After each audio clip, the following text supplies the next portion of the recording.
please don't hear any of this, Brad. And Dad's like, I got the fuck out of there. I was like, oh man, you didn't partake? Do you fear death? Oh, one of the greatest lines of all time. I could have chopped it. I could have chopped it. Trumpinator 2020. Making me 30 sides of red sauce.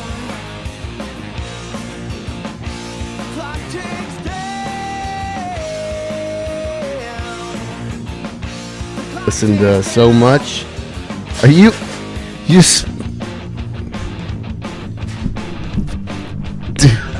That needs to, motherfucker. Episode 81, brother. All right, 81. Thank you for coming on. Yeah, you're welcome. Glad to be here. Remember 1981? That was my junior year in high school. Was it? Yep. I went to Ozark High School that year in Missouri. And I graduated out in California. I really talked to my mom to get me to go there, you know. To California? To Missouri. Well, I used to spend every summer since 7th grade with my grandparents. That's how I ended up out here. Because I loved it out here. Really? So you grew up in California? Yes. And Came here. Okay. I was born there. And right. I graduated Rancho Alamitos High School the next year out there. Horticulture senior year. Didn't know how to grow nothing, but I pick a good crop, I guess. I don't know. But that's basically how I ended up out here. Nice. Yeah. So what year did you actually move here? 82. Oh, here where I actually moved here? 82, yeah. 82. Right after it was, I graduated in June and I was here. I broke a overhead cam in my Chevy Love. Just out of Mountainburg. Day before 4th of July. And a tow rope all the way from Mountainburg to Springdale. No shit. Yeah. That's nuts. We were going to get a campground, but it's 4th of July weekend. They were full.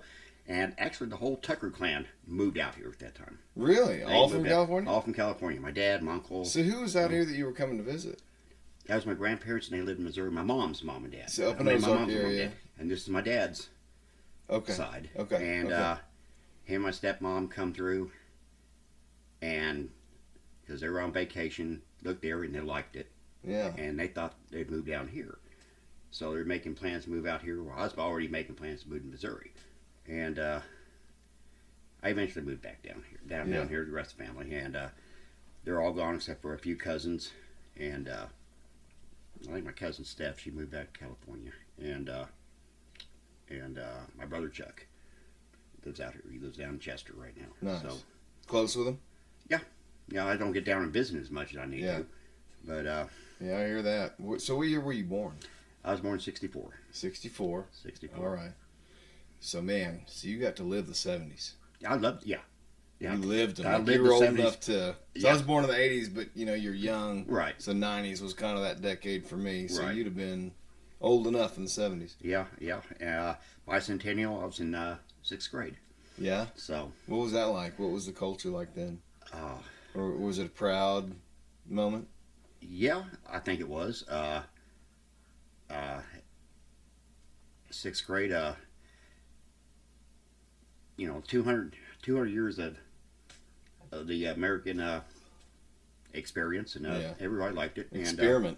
Experiment, yeah. Basically, we are experimenting. And finally, I think somebody's going there and cleaning the house and getting the experiment back to where it's supposed to be. But so you like what's going on? Yeah, I definitely do. Okay. It needed done. Yeah. Abolish all these companies and get rid of them, or companies, departments. I think is a good thing. IRS, I'm all in for the terror thing. Yeah. Nobody had to be every year worry about.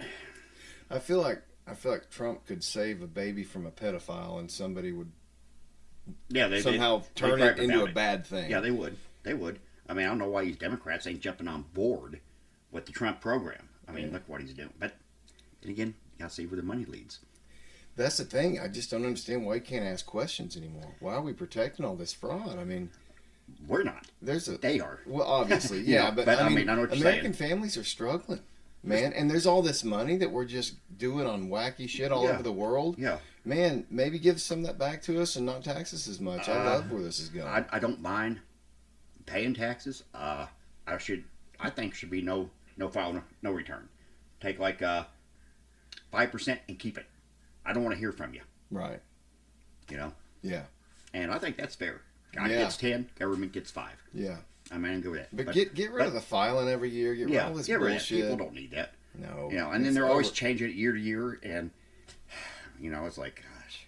And if you're smart and you have lawyers or people who know how to do all these financial loopholes, you save more money, and the average person continues to get screwed. Yeah. Basically. So that's just the way it works. I subscribe to the old school that taxation is theft. I really don't. I mean, it's not constitutional. It's not explicitly stated in there. And again, I don't mind paying them either for certain goods and commodities that people need, roads and military service and absolutely infrastructure, things like that. But the stuff we're spending money on, dude. No, just because I think of these politicians have 3 or 4 mansions that they never had the money to do before they got into Congress. No. That's well, how does that happen? That's why we're looking for the money. When you're making the laws that these businesses have to adhere to, and then you're making stock decisions based on what these companies can and can't do. I mean, that's insider trading. That is insider trading. It's absolutely insider trading, and it's totally wrong. And, you heard about the email Elon sent out where you got the code? Oh no, or the one where we went to the. He basically sent an email out to every 5 bullet points federal employee and said, "Hey, what are 5 things that you did last week?" Right. To me, it seems real easy. Yeah. I can come up with 20 in 1 second. Like, where do I just would prioritize. What are the biggest ones? Yeah. And I have some friends who are getting those emails who work for federal government, and they're terrified. And I get it, but I don't think you got anything to worry about if you are legitimately performing a function. No, you should. I think they're trying to cast a wide net to get low-hanging fruit of people who don't respond at all or check emails. Yeah. There's a lot of people who are receiving salaries who don't actually exist. Right. We're seeing Social Security paid out to people who fought in the Revolutionary War, apparently. You know what I mean? Yeah. And he should be retired by now. Yeah, wouldn't you think? Yeah, I mean, it's wild. It's wild. It's insane. And I don't know. But it just shows how deep the division is in that one side can't say anything good about Trump. No. No matter what he does. Again, if he found a pedophile ring in Mexico and saved 100 kids from this pedophile ring, they would somehow find a way to attack him. Yeah, they would. It's an illness. It is an illness. I mean, there's nothing more precious than children. You know, I don't have children. I wish I did. Do you not? I do not. I've never been married. You regret it? Huh? You regret not having kids? Yeah, I do. I wish. Yeah. You know, I always, it was like even when I was in high school, I'm thinking, well, I'll have a job, I'll get married, have kids. And I didn't think of moving out of California at that time. I figured I'd be there. But, I made, a trip out here. But, I was happening to hook up with a gal who didn't want to get married, didn't want to have kids. And I said, hey, lucky me. And Sure. And 35 years later, I said, yeah, lucky me. But she's all right. But, do you have any nieces or nephews? Yeah. Okay. Yeah, and they love the heck out of me. I mean, I bet they do. You seem like a cool uncle. Yeah. I know my dad when he was alive. My sister and brother-in-law, they go my dad's, and my niece, Shalana, and nephew Cody want to go to Uncle Bo's. I've been called Bo since I was 3 years old on Dad's side, and because I couldn't say no. My granddaddy put a brand new chain link fence up out in the front yard in California. I was the first grandbaby. And you want to get them grandbabies out of the yard. Yeah. I learned how to open that gate. Yeah. Boy, close that gate. I'd say Bo, because I couldn't say no. Yeah. And on my mom's side, it's David Dean. Right. And I've been called a lot of things through the years. Red. I bet you have. I've had red hair. I gotta turn this speaker off here. Make sure it does not feed back. Okay. So you had red hair. Had red hair. I was called Red. And then it started changing. I was called Blondie, Goldilocks. C is silent, whatever. And, well, it looks gold now. It doesn't look gray. Yeah. So it just lightened? Yeah. And that really makes... I'm the oldest of 4 kids. Okay. And my littlest sister, she's my half-sister. Mom and Dad divorced when I was 9. And it really makes my siblings mad because... I don't know, it makes me mad. They say I take after my mom more than I do them. Because they look their age. Everybody thinks I look younger than what I am. Or maybe it's the way I act. But, which is a good thing. But my mom was the same way. My mom passed away 2 years ago. She's 79. And she was engaged to a man younger than me. 8 years younger than me. Yeah. And he loved her to death. My grandmother married a man who was younger than her oldest kids. Yeah. And they lived Yeah. married for 40 years. She passed away a couple years ago, and you know, a lot younger, but they had a very loving marriage. And then she was supposed to got married. That's the year she died. She supposed to got married that September. Yeah. And she passed away a day after Easter. Yeah. So you know, it's but yeah, I guess I got that from my mom. So I'm happy about that. Well, you know, it's not too late for you to have kids. No, it's not for me. You got to find the right circumstance. Right circumstance, Right? somebody else. But it's not too late. But it's not too late. No, Yeah. Genghis Khan, according to my sister, God, yeah. had kids when he's in his 90s. Well, Al Pacino just had a kid. Yeah. He's almost 80 or is 80. 80, and Mick Jagger, another one. I mean, I wonder why that works that way, where men are virile up until pretty much death, whereas women... because it gives us something to look forward to. Maybe. Well, it's such a toll on a woman's body, Yeah, too. You yeah, know, it I mean, is. Jesus, it is really... Having It gone is. through 3 pregnancies with my wife, I mean, you feel so terrible for them. I mean, Yeah. it's misery Yeah, yeah. for a lot of that. Yeah. So yeah, thank can God see for it. that ending that early. Right. You know, So, can you imagine being 60 and being pregnant? I mean, God, Yeah. it's hard enough on 20-year-olds. right. And I couldn't imagine being 60 and having a kid because I'd take him to show and tell day and say, "This is my granddad." But Yeah. you know, so No, I it know. I wasn't- have people who have had kids old, Yeah. and people conflate. They think they're Yeah. grandparents. Yeah. Yeah, and so No right or wrong way to have a family, though. right. You know, whatever works for you. That's what Yeah. I get so frustrated with everybody trying to box you into this image, or what you got to live in a subdivision, and you got to drive this truck, and you got to have these many kids, and they got to go to this school. Yeah, and It's like, man, just do your own path. But That's- people don't like that. They don't. that's me. I always want my own path. Oh, you seem like that You know, kind of guy. That's it's why I want like, to talk to you. Yeah, because people, it's like, I think, well, I love people. That's why I like working down there at the store. I like being a cashier. I get to meet the regulars, new people. Yeah. I mean, I like interacting. Yeah. If I tell them, you don't know what kind of day somebody's having. No. And not at everybody, a lot of people just have days, things ain't going right. all. Yeah. And if I tell them something to make them laugh, I feel good about that. Yeah, absolutely. You've accomplished something. I accomplished Put something. that on your bullet point. Right. I made somebody laugh Made last somebody week. Hey, laugh. that counts. And I do that every day. Yeah. You know, Yeah. because I'm always thinking, you know, I done You're a witty guy. I've been around you long enough. I've done actually done 5 minutes of my time down there in one of the comedy clubs. So I think the girls brought this up, and I was Okay. going to ask you about it. Okay. Yeah. So you do a little comedy. Yeah. And What? So I don't know any comedians. I really respect that as an art form, though, and Mhm. I've always wondered what, like, when you're going about writing 5 minutes or whatever, it's rehearsed, so it's kind of Yeah. planned. right. So you just memorize what you're going to say, or Well, do you first just time- memorize first kind of like time- the story and then tell it Well, I differently? memorized and I think I kind of choked a little bit because I just wasn't ready for it. I didn't really practice, but I just had everything down. Yeah. But I kind of just going over my time. But if I know I have a good joke and if it makes me laugh, Yeah. I know it's good. Sure. And, it's like a songwriter. If you like right. the song, then somebody else is going to like it. Right. probably. And you're best off telling jokes about your own circumstances, your own life. Sure. Take something that's just totally awful and make it funny. Yes. And if you do that and you laugh at it, you got life Yeah. kicked in the nuts pretty much. Yeah. You know, I mean, So how'd it go? it went good. By the end of the night, the other comics were calling me like Hulk homeless. That's good. Hulk homeless. That's a good one. I like that. You should embrace that. Get that I on a should. T-shirt. I know a girl who does T-shirts. Okay, I'll have to do that. Hulk homeless. Hulk homeless. That's great. Just put your face on. Yeah. it. I love it. May have to do that. And you know, I also, you know, try doing the Hulk Hogan impression. Let me tell you, brother. You know, I don't know how good that is, but I do it to people when they come in the store, and people look at me and you look like Hulk Hogan. They say, "Do you look like Hulk Hogan?" Or, "Hey, there are 50 shades of awesome plus 11 years." But Well, I even told the girls I was. Well, you know, Gabby and Taylor came Yeah, on right. recently, and we talked about you for a length of that show. But I was like, I want to talk to the dude that looks like Hulk Hogan, Dave. this regular It's Dave, Dave. or Bo, and since not much of my dad's side left, Bo's kind of fading away.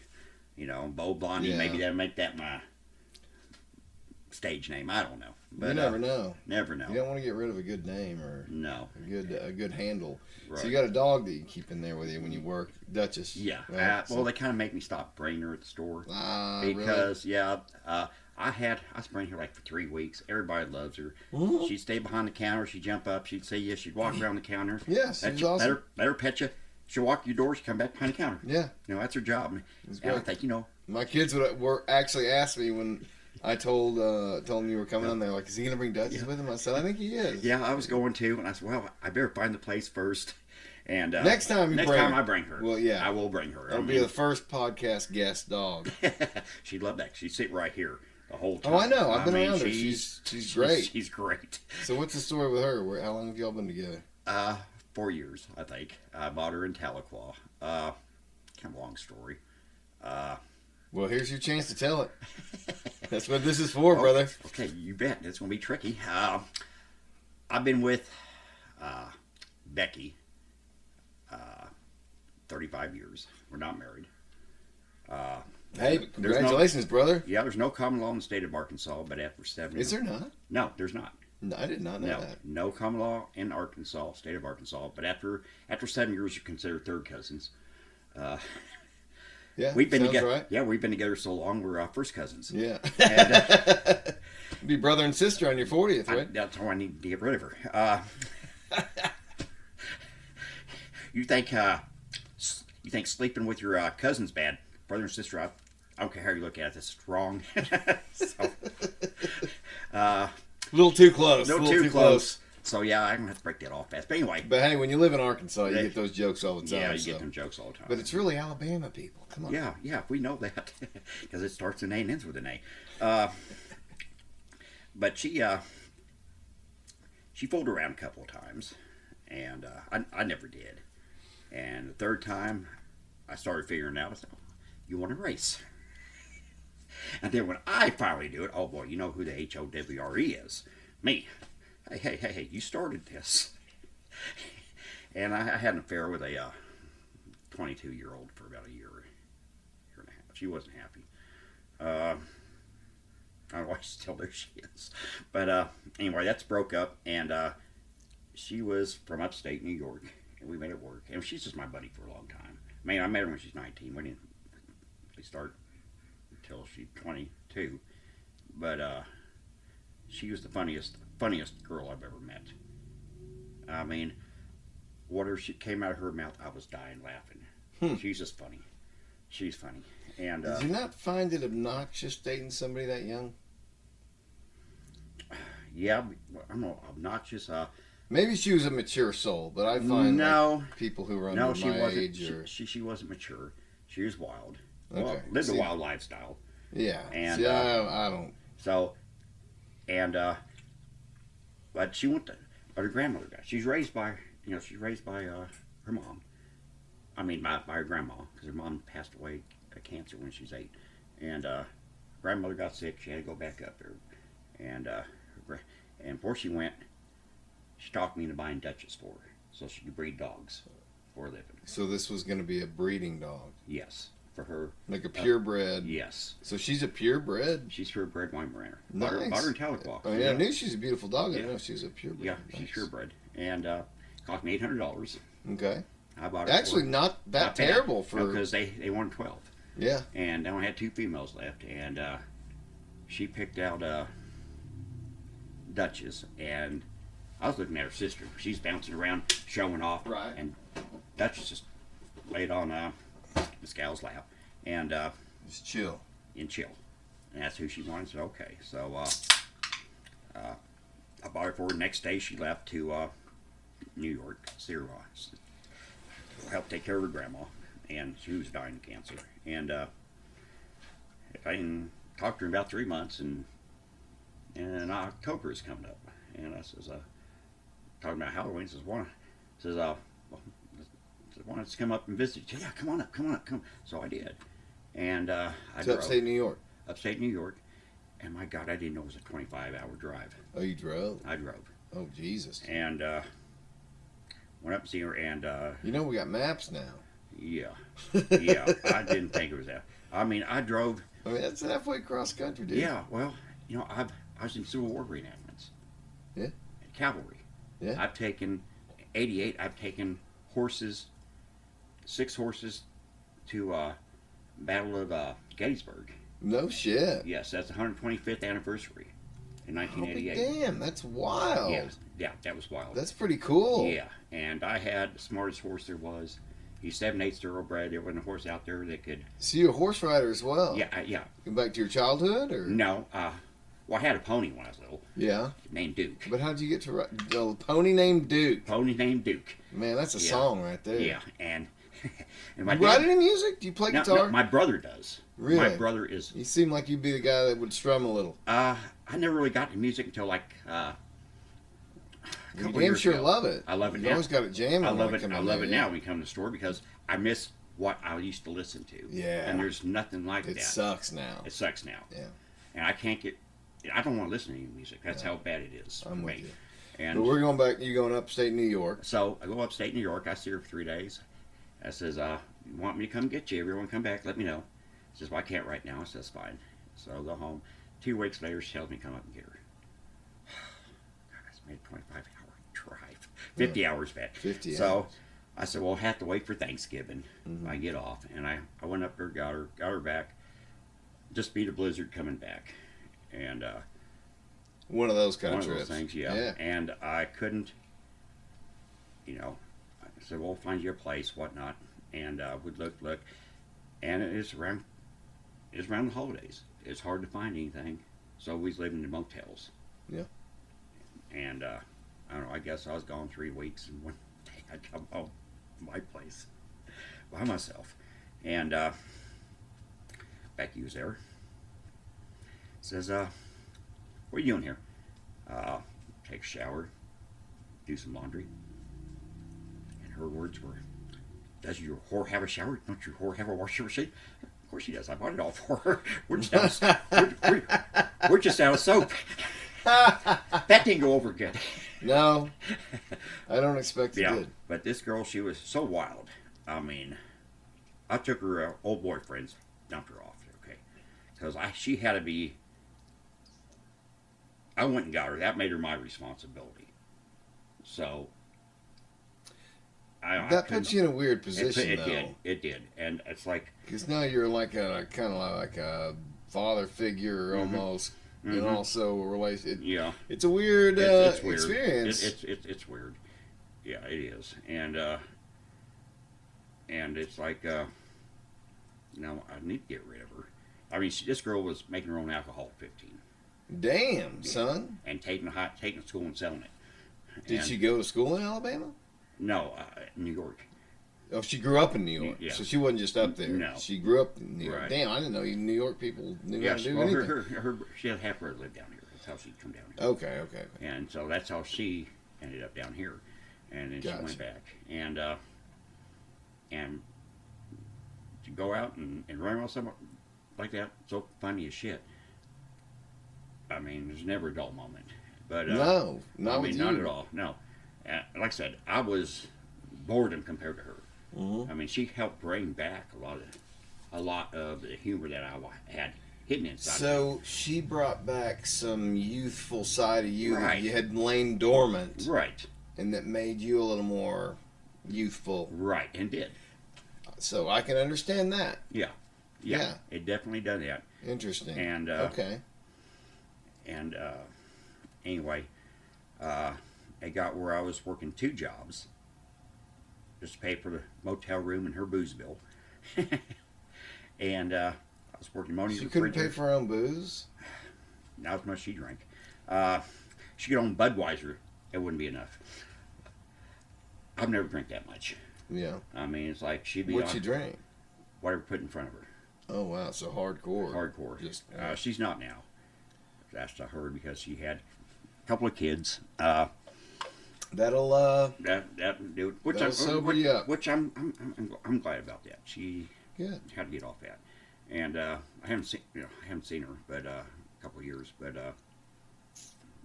she's she's doing good. But anyway, I'm working 7 days a week, 12 hours a day, Tyson Foods and George's Moni Refrigeration.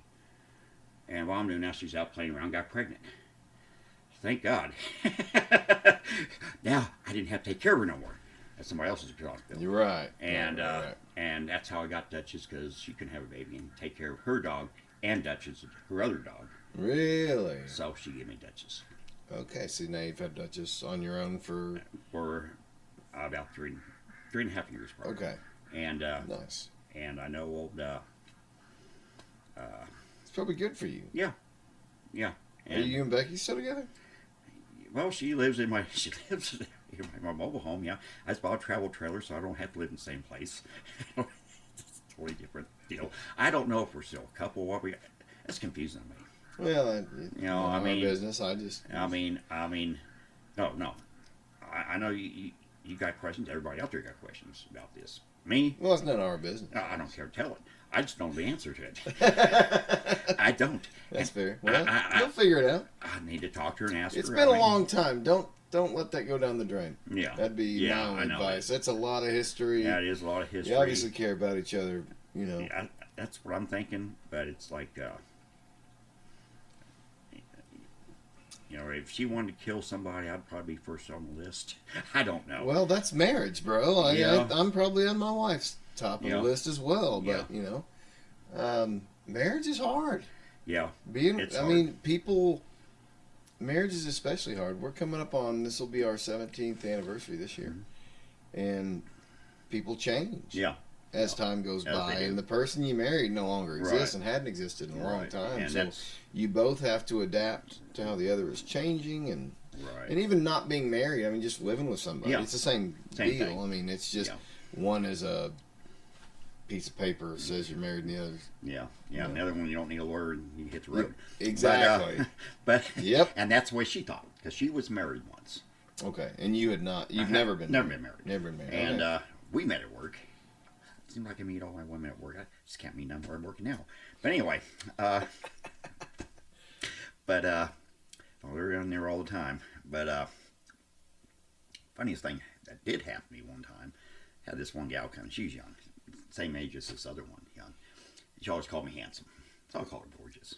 I'm working one day. Doing a little flirting there. It's good to flirt. I agree. It's good to flirt. It's a lost art. Yeah. You can't flirt anymore. No. It's sexual harassment now.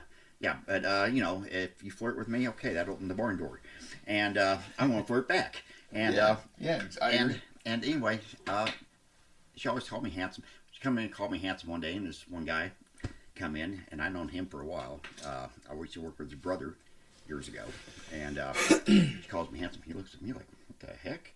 And then she comes up, and she's getting what she's wanting, and this guy comes in and calls her name, and she says, "Oh, hi, George," or whatever his name was. Says, he says, "What are you doing?" Says, "Talking to handsome." I'll shut him down. And this went on for a while, and she comes in one day, and there's these three, I guess, frat guys who fixing to get stuff to go out kayaking, and I call them the Sonic couple. They're a married couple and they used to work at Sonic, and they were in there, and this woman is in there with 2 kids, and she comes in the door and says, "Hi, handsome." Says, "Hi, gorgeous." Says, "Do I still look beautiful?" "You sure do." Right behind them, and I thought they were married at one time. I thought they were still together. Her husband, ex-boyfriend, whatever. They weren't. I didn't know that. So I'm thinking, oh great, I just said, and he heard that. I called her gorgeous, flirting with her. So I'm playing it cool.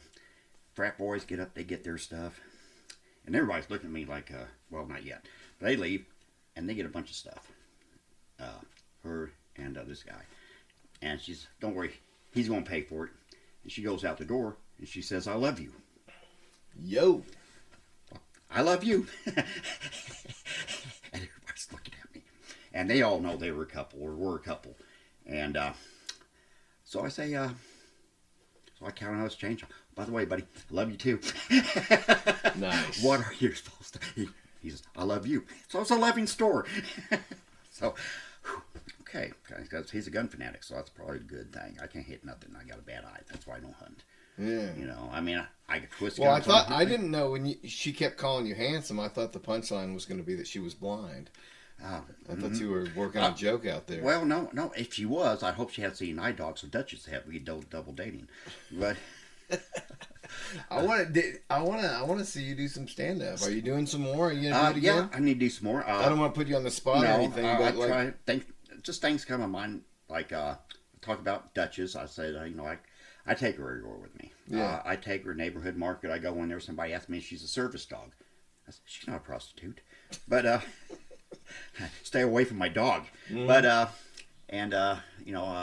somebody said she's probably the most obese Weimaraner he's ever seen. Well, I was going to put him in a chokehold, and I think the guy's right. I'm 61 years old. I got an enlarged prostate and a fat Weimer. So things just come to you. But do they come to you like that, or do you have to kind of arrange them? Well, sometimes a lot of them come to me when I work. Yeah, Just, well, sure. Just by talking, and well, I'm just because I'm a songwriter, so, Yeah. right? So I'll get melodies, but I gotta kind of arrange them and work them into what I, Right. Does the joke just come, or do you have to kind of? They come. Yeah. But then I got to write them down because I'll forget them. Oh. See, I will. So do you have like a notebook? Yeah, I used to have a notebook. I still have it. I mean, I wrote like jokes probably that thick. Really? Yeah, and just something. But I stopped doing that years ago, and I think I know what that notebook is. But the thing was mostly about men and women. Yeah. You know how they didn't get along. So, and now, of course, I'm older now. This is about 15 years ago. It was back in the There might 90s. still be some good when material there, though. Yeah. That's why. I mean, men and women are always going to be Always funny gonna because be- it's always going to be relatable. Right, and it's like there's differences, and both sexes have their superpowers. Men And their weaknesses. and weaknesses, and men have enlightenment.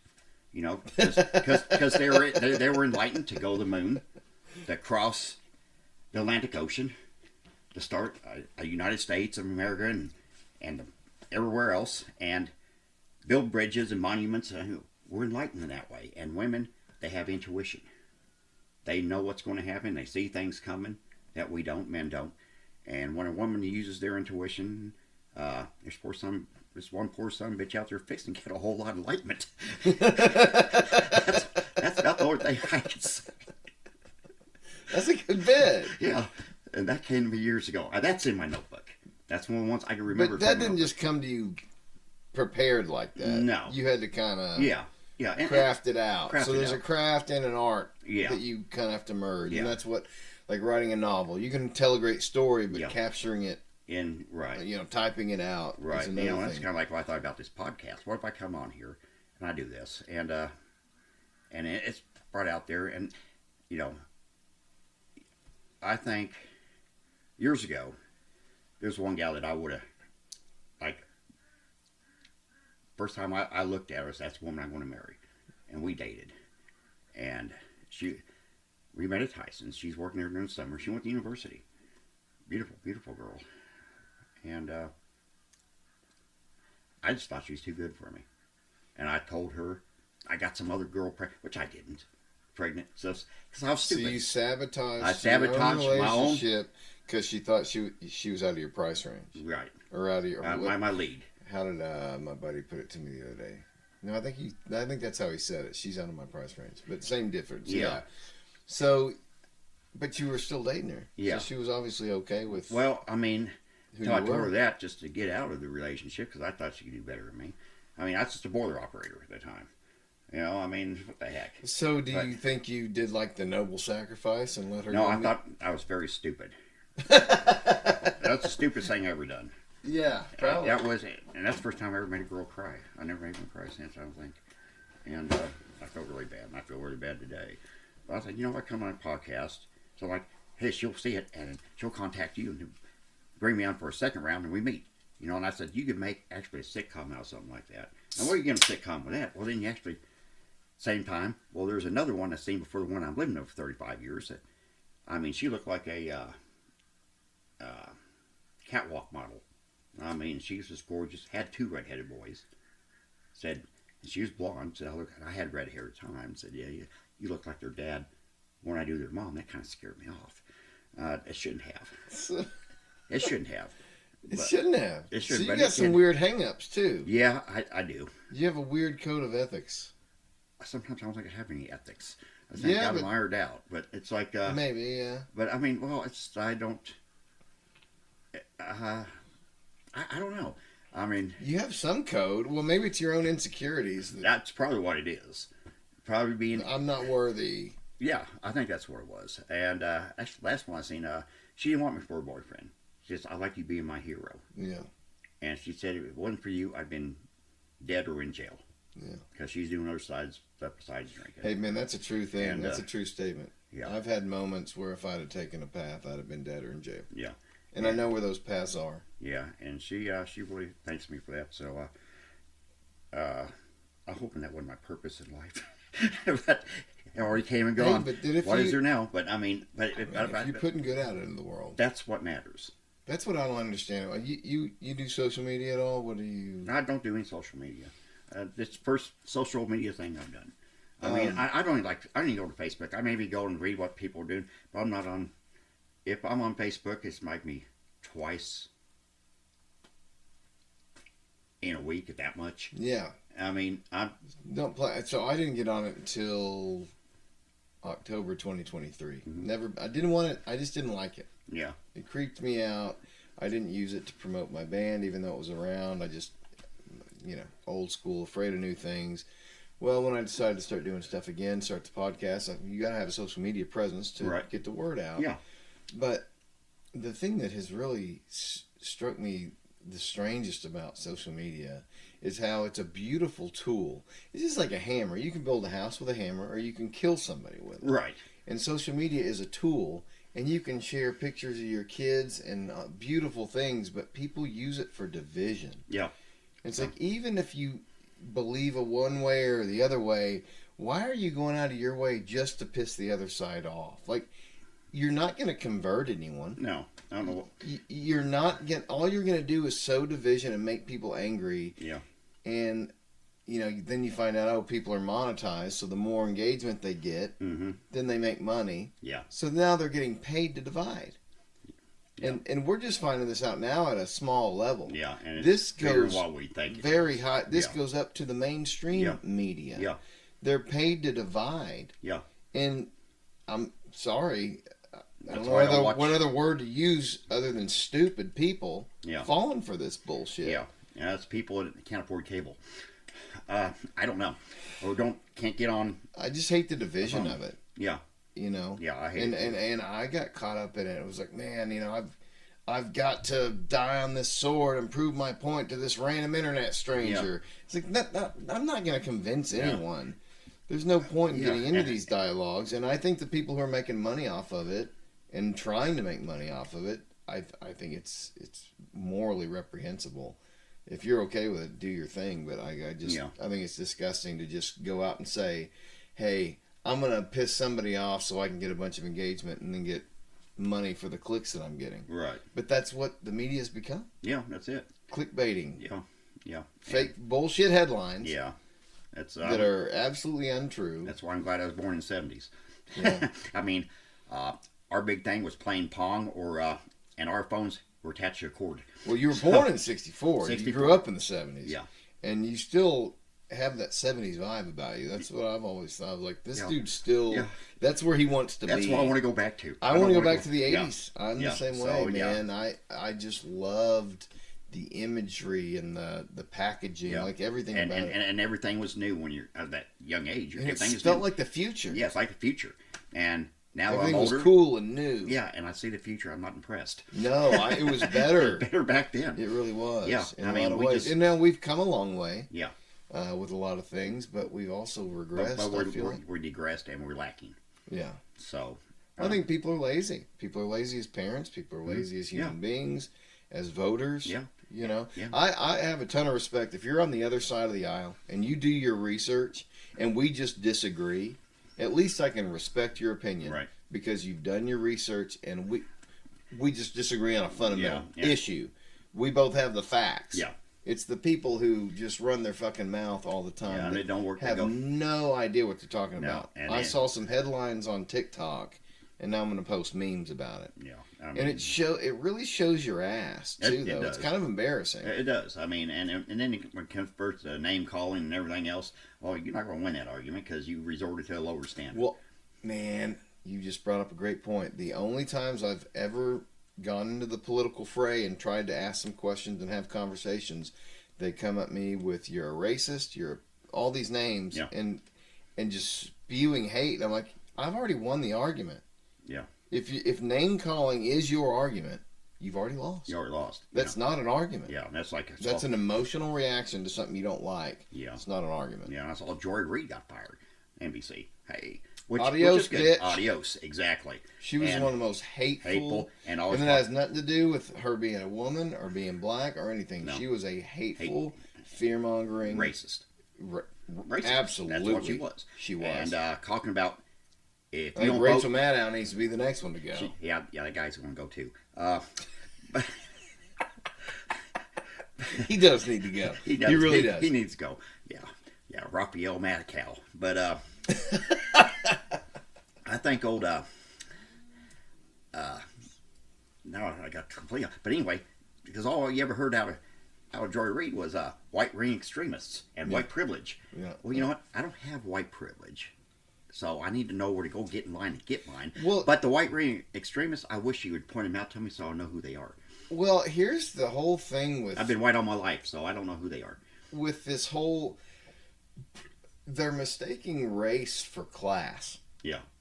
It's a class struggle, we the poor, but they're using it as a racial thing. Yeah. Like, all white people are rich. Well, you've never hung out with white trash. No. You know? Like, and I grew up hanging out... I was middle class, so I had friends who were dirt poor, and I had friends who were rich. Yep. And so you saw the kind of family, and there were some trash parents who were poor, and there were some trash parents who were rich, and there were some loving, wonderful parents who were poor, and loving, wonderful. Money doesn't make a good person, good or bad, but I think you conflate these ideas with race when it's like there's a lot of poor white people too. Yeah, there is. And a lot of those people choose to live the way they live because they don't want the government in their fucking lives. Right. Whereas you look at other ethnicities and they're taking the government money and then they're dependent on it. Yeah. And there's a big difference. But there are poor white people that just don't have a voice at all. And I'd be better off saying, hey, just let me keep everything I make and I'll be okay. I'll put it away for a rainy day. Right. You know. But, and I'm saying there are white families that get put on government benefits for generations. Right. You know, there are black families that do. But it just, you never hear about the white family. No, you don't. And again, there's that fuck you attitude. A lot of them won't take it. And that's another argument they'd lose. So they don't want to bring it up. Yeah. They don't want to show that side. They want to show one side, and that side that's they think it's going to be the ratings and what's going to get them noticed and what's going to, their talking points noticed. Well, it's supply and demand, right? Yeah. The supply of facts right now is very high. Yeah. But the demand for it is very low. Yeah. Nobody wants to hear the truth. No, but now they're seeing it.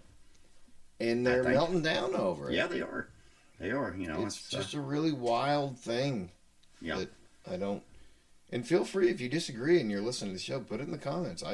I'm willing to discuss it. I just don't see how it's a bad thing to eliminate scandalous fraud. That's a good thing. And misuse of funds. And I also don't get the argument how Elon Musk is the president. So, you know how the government works. Yeah. The entire U.S. population puts their trust and faith in an elected president. Mm-hmm. So I keep hearing this, Elon's unelected. So was every other cabinet member. Yeah. Yeah. The Secretary of Defense is unelected. Yeah. All these people. Yeah. You think I wanted Hillary Clinton for Secretary of State? No. But she was. But we elect the president and we trust in his judgment. Yeah.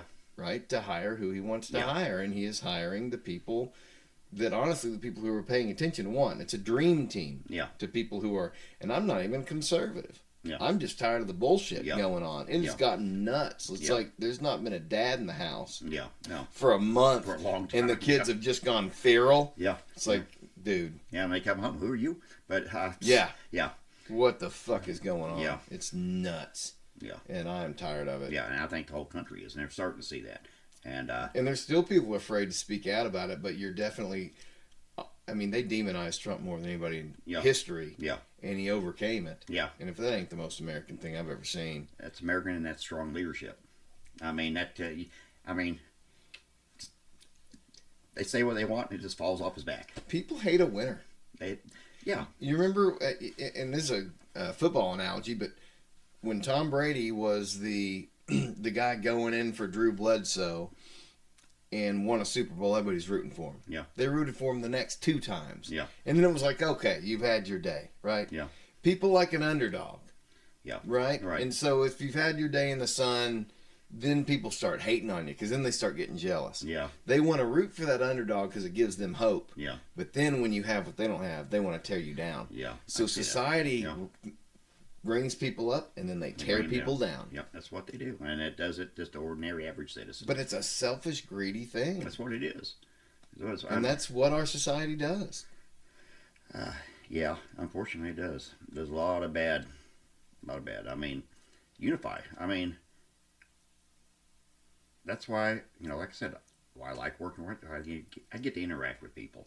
Yeah. And like I said, if I make Probably somebody. people from all walks of life. Yeah, I mean, all walks of life. Yeah. I almost think I could run for a council member here and get elected just for the people I know. Honestly, I bet you could. But I don't. Yeah, but I don't.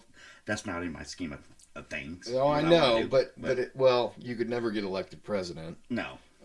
Nor could I. A normal citizen never could. You're not built for that. You don't have the money for that. Right.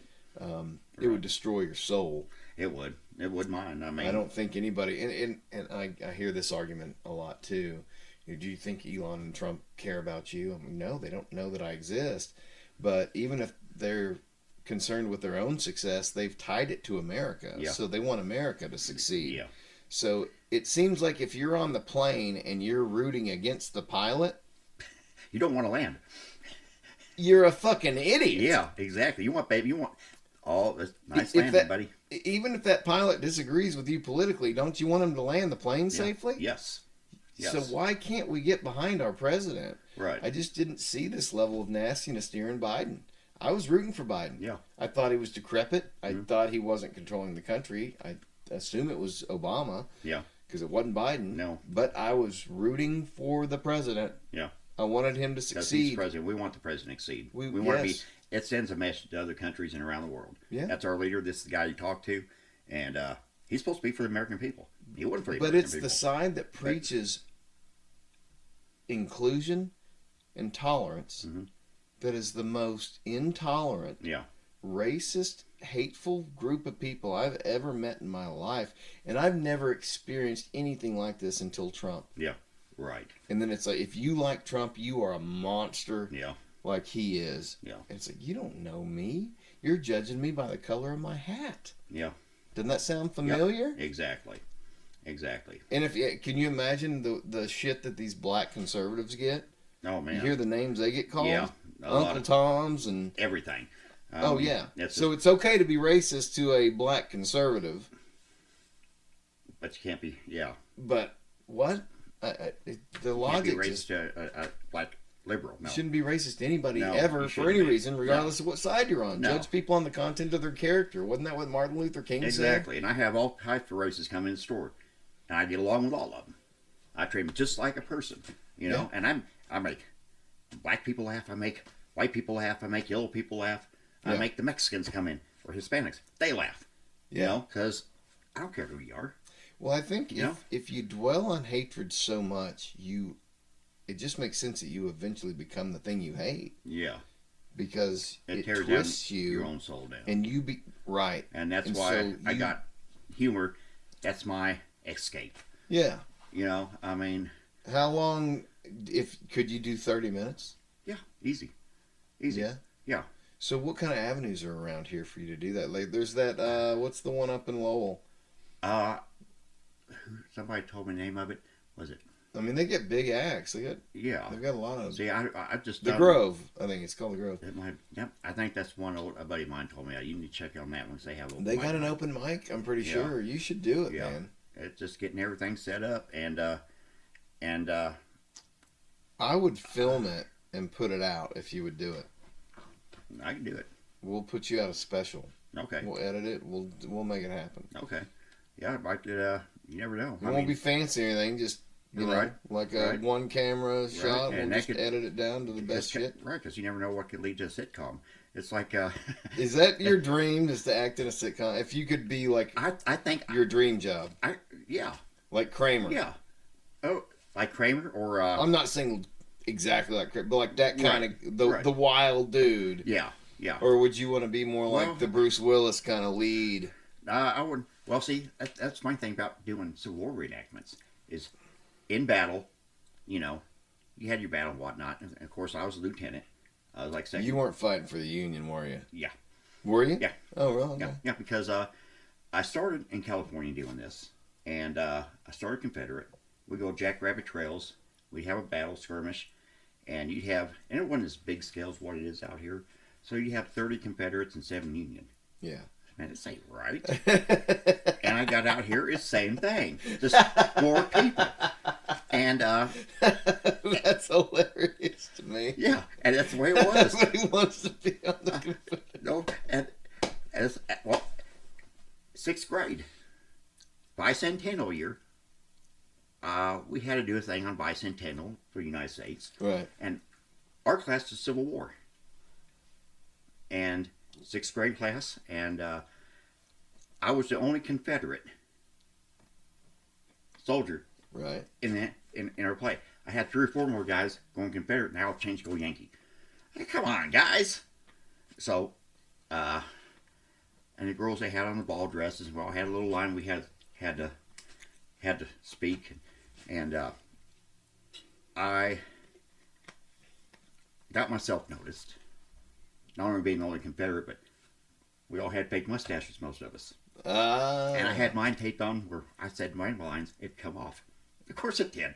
So I got a whole roar out of the people. Right. There. And I kept on with my thing, got out. And teachers like that.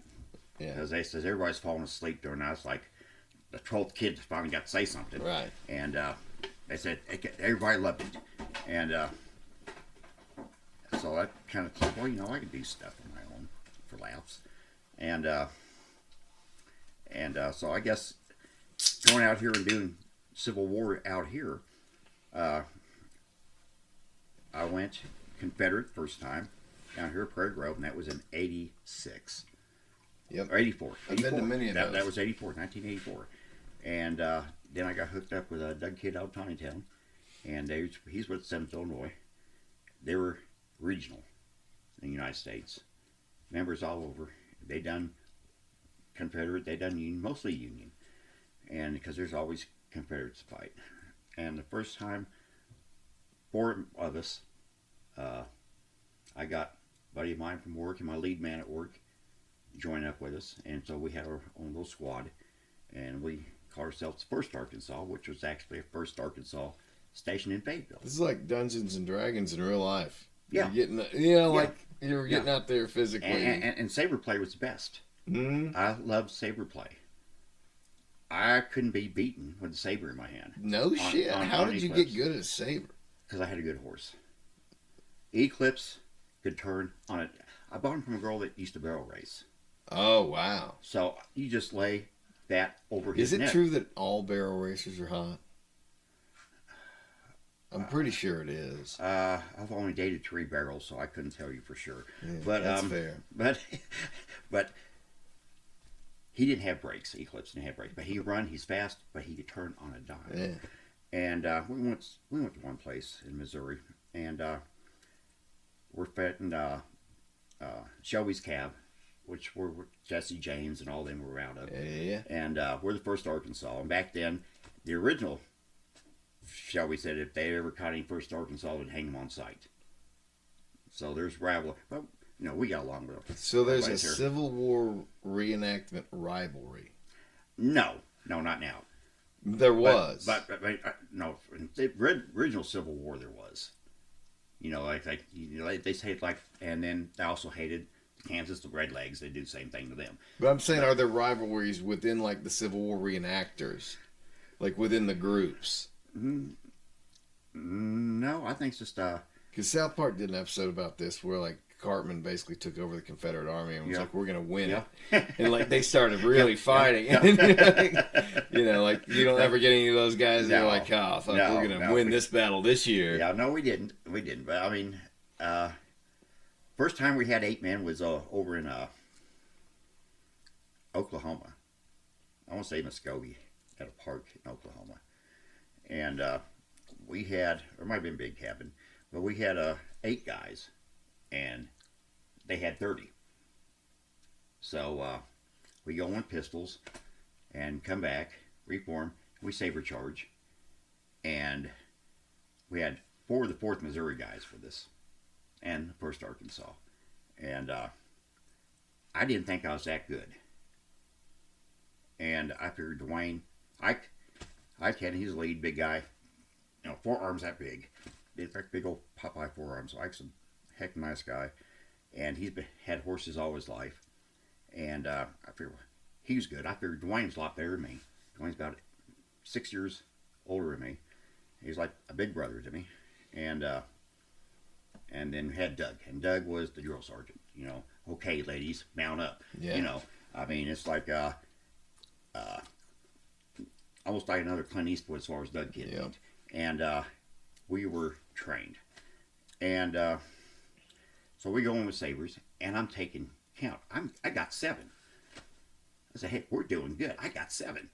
And I see Ike, he's fighting 2 of them. So I come back, and the way you get a kill is you lay the flat part of the saber on your enemy's back. Okay. And that's a kill. And you slump over the saddle. We got where we come out of the saddle and whatnot. Mm-hmm. We charge a cannon, we all bail off the horse. Cannon go off. We were that good. Well, that was later. It's a progression. But yeah. But it's an art form. It's an art form. You continually get the details a little tighter and tighter. Right. Just like working on a song, you're sloppy, you tighten it up. Right. Right. Yeah. And You're you get reenacting a scene, and you continue to add Yeah. details as you get right. better at defining stuff. Right. And I guess maybe you're talking about earlier about the rivalry between the reenactors. Yeah, I guess there was, because we'd piss the Confederates off. See, I've always thought that would be a funny sitcom in and of itself. Yeah. Civil War reenactors trying to rewrite history. Yeah. And then they're really trying to do it. Like, how are we going to win? Even though it means absolutely nothing. Yeah. And Doug owned a sutlery. He made saddles. He made the saddles. Oh, no shit. Yes. His first wife was Amish in upstate Pennsylvania, and of course that's where That's the real deal, son. real deal. And he lived up there. He learned how to make all that.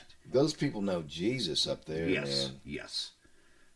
I think they got him on like a speed dial or I was something. going to say, if they had a phone, they'd be on. Yeah, he'd be on If speed Jesus dial. cares about any religious group left, it's got to be the Amish. That would be the Amish. Yeah, It's got to be. Yeah. And evidently, he got him out to vote this last election because Trump got Pennsylvania. But Dude, he got all 7 swing states. yes, he got them all. Yeah. So, I guess just ain't no more swingers in the country. But You got good one-liners too. yeah, Do you think you could ever? Have you seen some of these comedians now where they'll just start asking people stories in the crowd, and they'll just start improvising them with them, riffing? Do you think you could do that? yeah, I could do that. I'd be a little rusty at first, but Because I think that'd be a fun because thing. I do that to store with people. Because a lot of comedians get right. You have practice doing that kind of shit. I do it store. That's what I'm saying. I think as part of your act, it could be fun to just Yeah. talk to people and just riff on, Yeah. talk some shit, because that kind of comedy is really fresh right now. Yeah. Like there's Matt Rife is great at it. Andrew Schultz. Yeah, it's like I had this guy come in, and actually he's brothers with what buddy of mine named Curtis, which is Dwayne's son, which he's like, I think I'll be darn near 40 now, probably, upper 30s, and he has a half brother, James, and I met him, and I know they had the same mom, and they know James when Dwayne and Curtis's mom were married, but anyway, James, he comes. I miss him every time he comes in. But I said, yeah. I said, I had a heck of a night. And he says, what's that? Well, I was with some gal last night. She's kind of on her period. She had a tampon out, and it had the string stuck in me. You know. Well, I had this. I bought it from a joke shop, and you put it in your mouth, and you just pull out this long, never-ending string, like a never-ending. And he's laughing his ass off. This thing is probably like a quarter of a mile long. And this lady comes in there, sees me doing hairball, because I know what I could say to him, but I can't say this to you, which Right. ain't right. Right. But So I got to change up tactics. Well, that's the thing though with a mixed audience, you got to just do go that. all in. Oh, yeah, which I was, but she didn't catch the first part of the show. Right, and I right, wasn't right. going back to that. No, She's a female. yeah, So, you got to save it. Yeah. So, But you're quick on your feet. I think Yeah. I think that could be fun. I think a lot of the comedians nowadays, the good ones, because it's coming back. yeah, because it's coming back. I know I went to the what's the name of it? Nomads by the Riverside, I think's the name of the club I go down to, and yeah, my buddy Jay plays there. His Okay. band plays there. Yeah. and I see him harassing some of the frat boys. I said, I could do that. You have frat guys come in and say, y'all get to read the good literature by the famous writers like Dr. Seuss. I go to school, I am a frat. Show me, blow me, cat in the hat. So they're going to just get them going, and so yeah, I could get on the frat boys some. But everything you say to them has to be in Dr. Seuss language. I'll heckle a freckle will sit on our faces, giggle and wiggle in all sorts of places. Who knows? But anyway, you make that work somehow. Oh yeah, definitely. So add that in. It's a little angle in there. Yeah. So you think about this shit. Think about it. So you got to do it now. Yeah. See, it's like and because you go to school, be safe out there. You don't want no Dr. Seuss STDs. He's a doctor, but not that kind of doctor. Take care of it. My name is Sam. Sam I am. I don't like green eggs and ham. My name is Sam. Sam I am. I hate syphilis, green weenie, bunghole jam, whatever, and get them guys going. Yeah. So I know it's wrong. Throw it in. I like your timing. You just kind of throw it in. Throw it in there and keep going. Don't look back. It's a kind of a slow setup and then boom. Yeah. Get it. You like that kind of timing. So who are your influences comedically growing up? I mean, you saw some greats. My Uncle Chuck. Your Uncle Chuck, a real life person. Best, yes. He was the fucking best. He should have been Isn't on that stage. cool? Yeah, he should have been on stage. And do you have somebody that you know personally yes. that was like he was the fucking He best? was the funniest. I mean, I know musicians like that too. Yeah, and I worked with him. In fact, I just got laid off Bass Tracker up in Missouri, and he called my grandparents, and I said, "Well, I'll give him a job down here at Tyson Foods," and I got a job on maintenance. I was a grease man, and maintenance go to break, and my uncle was fast. He was real quick, and we're at the break room, and he's sitting here. He says something. Somebody says something really stupid on one side of him. Somebody says something real stupid on the other side. He looks at both of them. Ignorant bookends. I mean, that's classic. Yeah. Or there's like 4 of us that were in the Navy.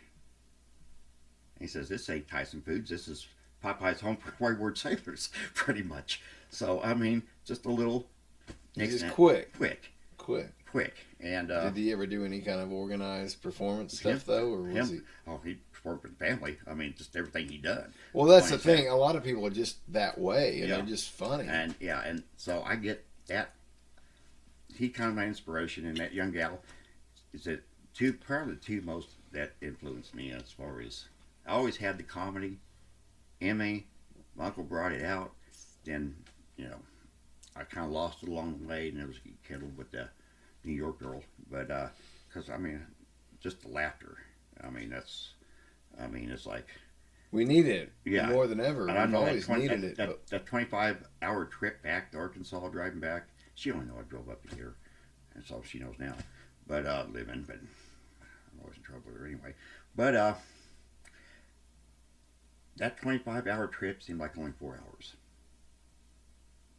I laughed because it was so fun. So fun listening to her talking, telling me stories. God, that's funny. That's funny. I can't tell you half the stuff she said because I don't remember. But I mean, it was still a beautiful moment. Yeah, and somebody can make you laugh. Yeah, and then I say, it's like, wow, just 10 miles to Goodman, Missouri. 8 miles to Pineville. Arkansas state line. Damn, it's a fucking quick trip. That's the way it seemed. I mean, that's a cool time. It was, when you get in that zone and you're like, this is a moment, and when you're in them sometimes, like I'm gonna always remember this. Yeah. This is something. Yeah, and it was. I mean, it's like, and according back to my uncle, I was always wanted to try to get Eclipse lay down, like my horse got shot, and I'm shooting over him, and Dad says, heck, training clips do that? No. He says, you can. He's your horse. I mean, Eclipse at that time was laying down out in the pasture. Dad says, go over there and lay down next to him. I go, what? Lay down next to him. So I go over there and I'm real easy, and he's laying down, and I just, lay down next to him. This time, throw my old arm over him. He lay down. Well, then here comes Star. She lays down. Cody looked like a big draft horse. He laid down. And then Oriole lay down. And my Uncle Chuck was there. He says, damn, Bo, you ain't nothing but a farmyard slut. So that's how fast he was. So, and Chuck was always doing something stupid where Dad had to bail him out. Right. And then I'd do something stupid. Dad'd say, you can't be my kid, you gotta be Chuck's. So Dad had the humor too. Dad had the jokes. My mom was the prankster. My mom loved joking people. I went to see her up in Iowa one summer. Went to the store with her. I used to always go to the store with her because she felt safe with me. And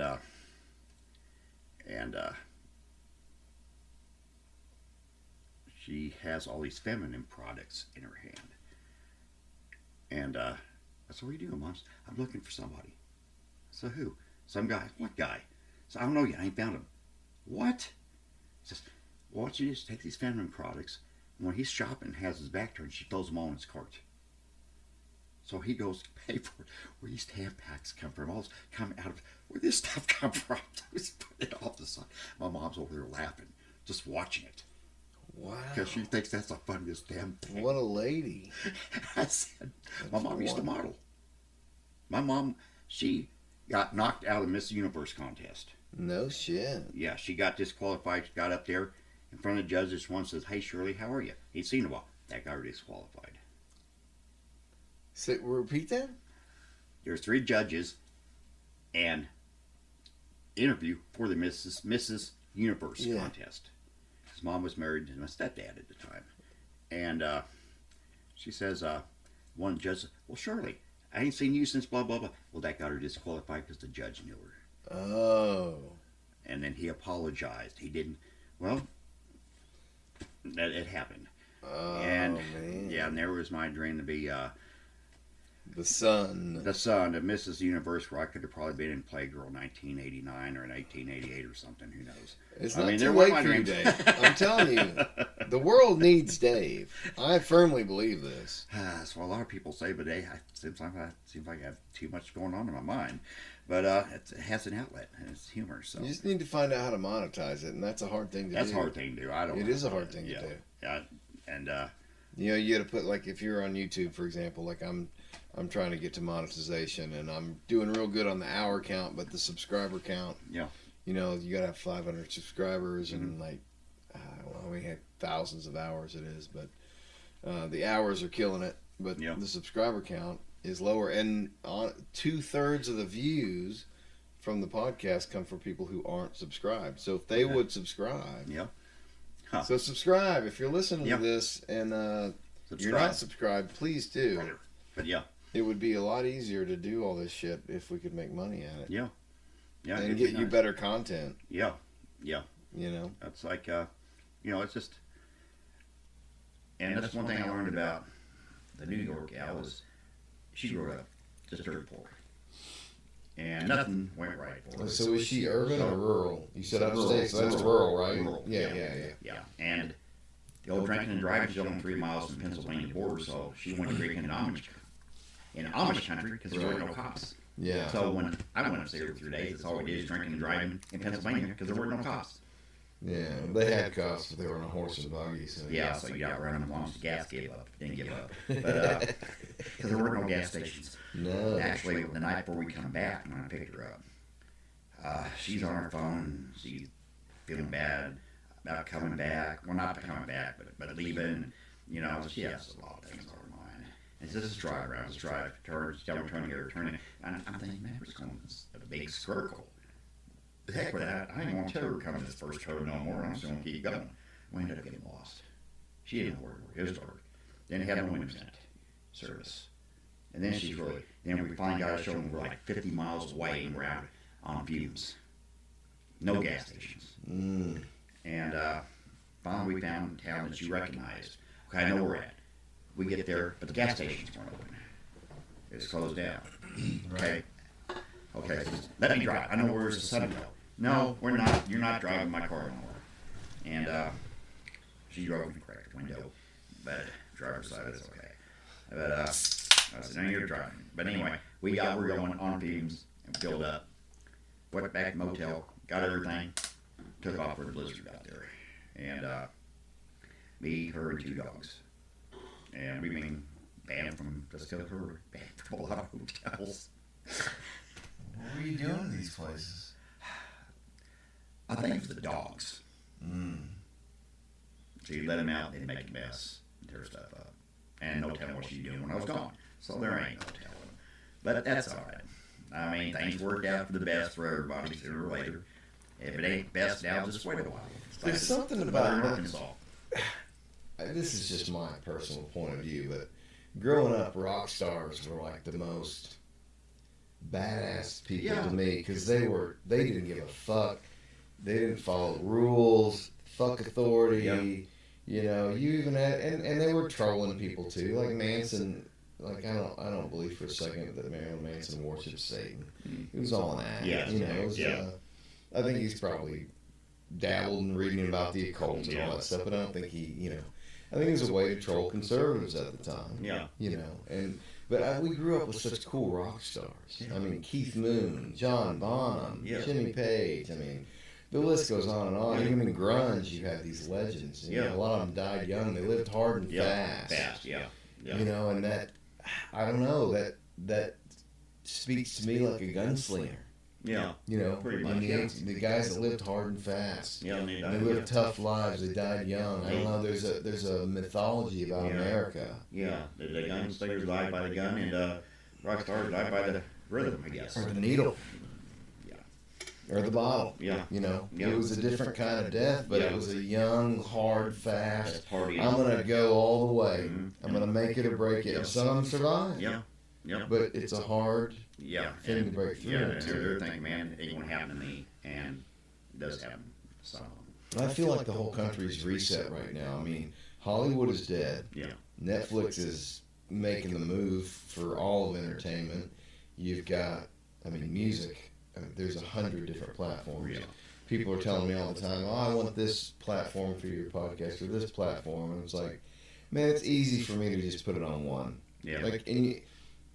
I get it. You want everything to be on one thing, but like we grew up with at least 3 or 4 different channels that we could switch between. Right. It's like, I don't know. I feel like eventually we're gonna get to this homogenized group, just unity vision where every show and every song is on it, and we're gonna plug our brains into it. Yeah, that could happen. I mean,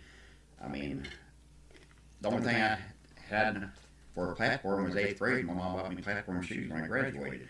So that was a good graduation gift right there. Yep. Yeah, you still got them probably. No, I wish I did. Yeah, I couldn't bet stand you them. do. My mom, because she was a model, she made sure that we had the stylish stuff as kids.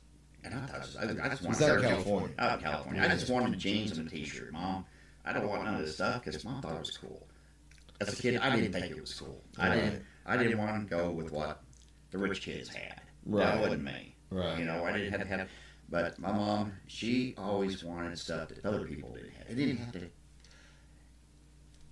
My mom's had an apartment in Cedar Rapids. Before she was engaged, it was 3-bedroom. Every bedroom decked out. In Michigan? In Iowa. Cedar Rapids, Iowa. Oh, Cedar. I think you said Grand Rapids. Oh, no, Cedar Rapids. Yeah, and she thought maybe it said Grand Rapids. Well, Cedar Rapids. But anyway, I mean, her apartment looked like a Kardashian lived there. I mean, everything, and a lot of things were expensive. But, Did she grow up wealthy? No. She's like that.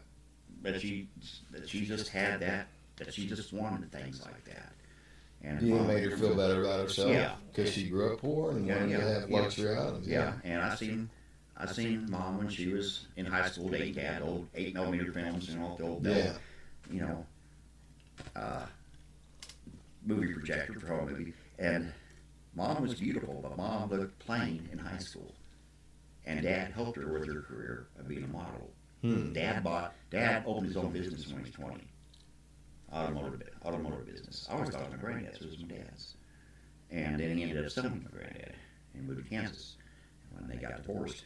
But yeah, Mom just, modeling was her thing. And that's why I couldn't have no friends come over without the house for a mom. So, I didn't bring no friends home. But Mom was nice to everybody. Everybody loved my mom. Yeah. And I get that from my mom. Mom didn't want to offend nobody. She don't hurt her wife's feelings. She wanted everybody to get along. Yeah. And everybody sit together, party, have a good time. Mom never wanted to be alone. And I always wanted to be alone. And now that I'm eating, I don't want to be alone. I love beating people. I liked being alone as a kid because I was just so overwhelmed. Like every day you're in school and all these things, and the older I get and the more people I lose. Yeah. Life is a precious thing. So. Right. So my last grandparent died in 2022, and I was close with him, and it was the end of a chapter. Yeah.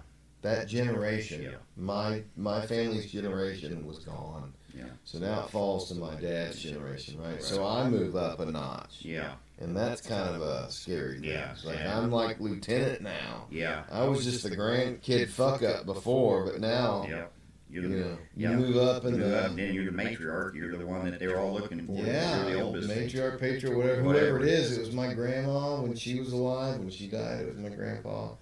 Yeah, whoever keeps the family together, and it's a really sad thing that.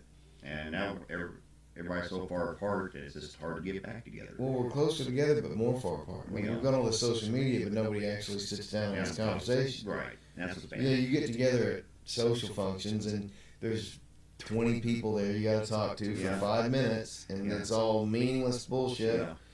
I just find that art of conversation has been lying. I grew up watching my grandparents just sit in a drawing room playing cards and just talking, and smoking cigars or pipes or whatever, and having a good time. Just guys talking bullshit. Yeah. And it's like I remember going dancing at clubs. You don't see that anymore. Well, we're becoming much more urban now. Yeah. And less rural. Well, Club West, I mean, you had a lot of good... Yeah, Club West and Country Club. Yeah. Country Land when they were open. Yeah, when they were open. I mean, we've had some, but I mean, we're getting a lot of luxury kind of things around here now that nobody who grew up here once. Yeah. But it's all these people moving in from the big city to come to the big companies, and it's changing this whole area. And you just need a place for people to get together and meet people. Yeah. That's what I think. It's not on your phone or on your computer. Meet in real life. But a podcast is a good way to do that because a lot of people are connecting through the podcast. Yeah, see, I've never, I'll find out what a podcast is. This will open up. You'll meet people through this. I promise you. I've met so many great people that I never would have known otherwise. Just because you're doing this. I decided to do it. I always wanted to do it, but the weird thing about a podcast is the world we grow up in, and if you look at corporate, do you need another beer? No. Everything is specialized, super specialized, and gets hyper focused on, really trying to isolate in what consumers want and analyzing it. But I've always felt like if you just have a good product, you don't have to advertise it. Right. If everybody wants it, like you didn't have to advertise the Nintendo in 1987. No. You just announced it existed. And every kid in America wanted it. Yep. Right. Because it beat our Atari all to heck. Oh, yeah. I mean, what I had. to think, we went, and when 8-bit was the coolest thing in this country, if you do something well, then people, if you build it, they will come kind of thing. Right. But you do need some kind of marketing. You just don't necessarily have to pay for it anymore. Yeah. Used to, you'd have to take out an advertisement. Nowadays, it's just clips. Yeah. You just cut it. Just cut little clips out and put it out there, and that works. And so it almost self-sustains the model without even having to really... we live in a world where if people have the drive and ambition of the people that lived in the 50s, Yeah. you'd have crazy amount of riches and wealth. Right. People are just lazy and don't want to do things. Don't want to work. And I include myself in that. I waited 5 years. I was like, I want to do entertainment, but then there's already people better than me about entertainment. That already dominate that market. I want to do politics, but I'm not Tucker Carlson. Right. And then it's like, why don't you just? Sometimes when you can't find the solution, take it all the way back to the basics. Why don't you just do a show about nothing? Yeah, and find your Just group. have fucking conversation. Well, that is the group. Yeah. Why is nobody copying Joe Rogan? He's the only guy that has a show where he just bullshits with people. and talk with people. And it's the best show, Right. but nobody else is doing it. Yeah. And it was like, that's really obvious. Actually, you're doing it. Well, no, I know, but I patterned it after him because right. it was like, he's the guy I like to watch the most because there's no agenda.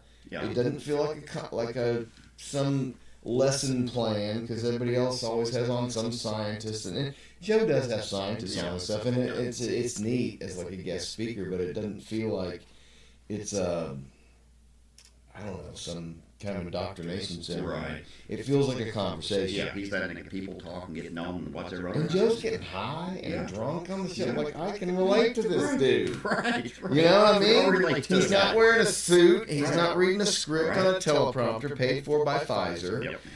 Right? Yep. He's just a normal He's dude doing his thing. who's humble. I mean, the dude's a multi-millionaire. Yeah. And he's still just having conversations. Yeah. Now, he's having conversations with different people that I'm having conversations with, but for me, the people I want to have conversations with are the people who are like me. Yeah. I don't care about an expert scientist or anything. Right. I want to talk to people who interest me as a human being and especially live close. And then you can build a community Yeah. of like-minded people, Right. Right. And really, I think you can get something going. Yeah. Yeah. You could. You could. I mean, it's like A grassroots kind of thing. yeah. And it's, it's kind of like Well, I never would have had you on had I not had Gabby on. I wouldn't have had Gabby on if it wasn't for Taylor. Right. And I would have had Taylor on if COVID hadn't happened. Yeah. And I literally was just going to that store every day and got talking shit. And Michelle was working there before, and and it just, I like these kind of people. Yeah. These people who view life as what it is, pretty simple. Yeah.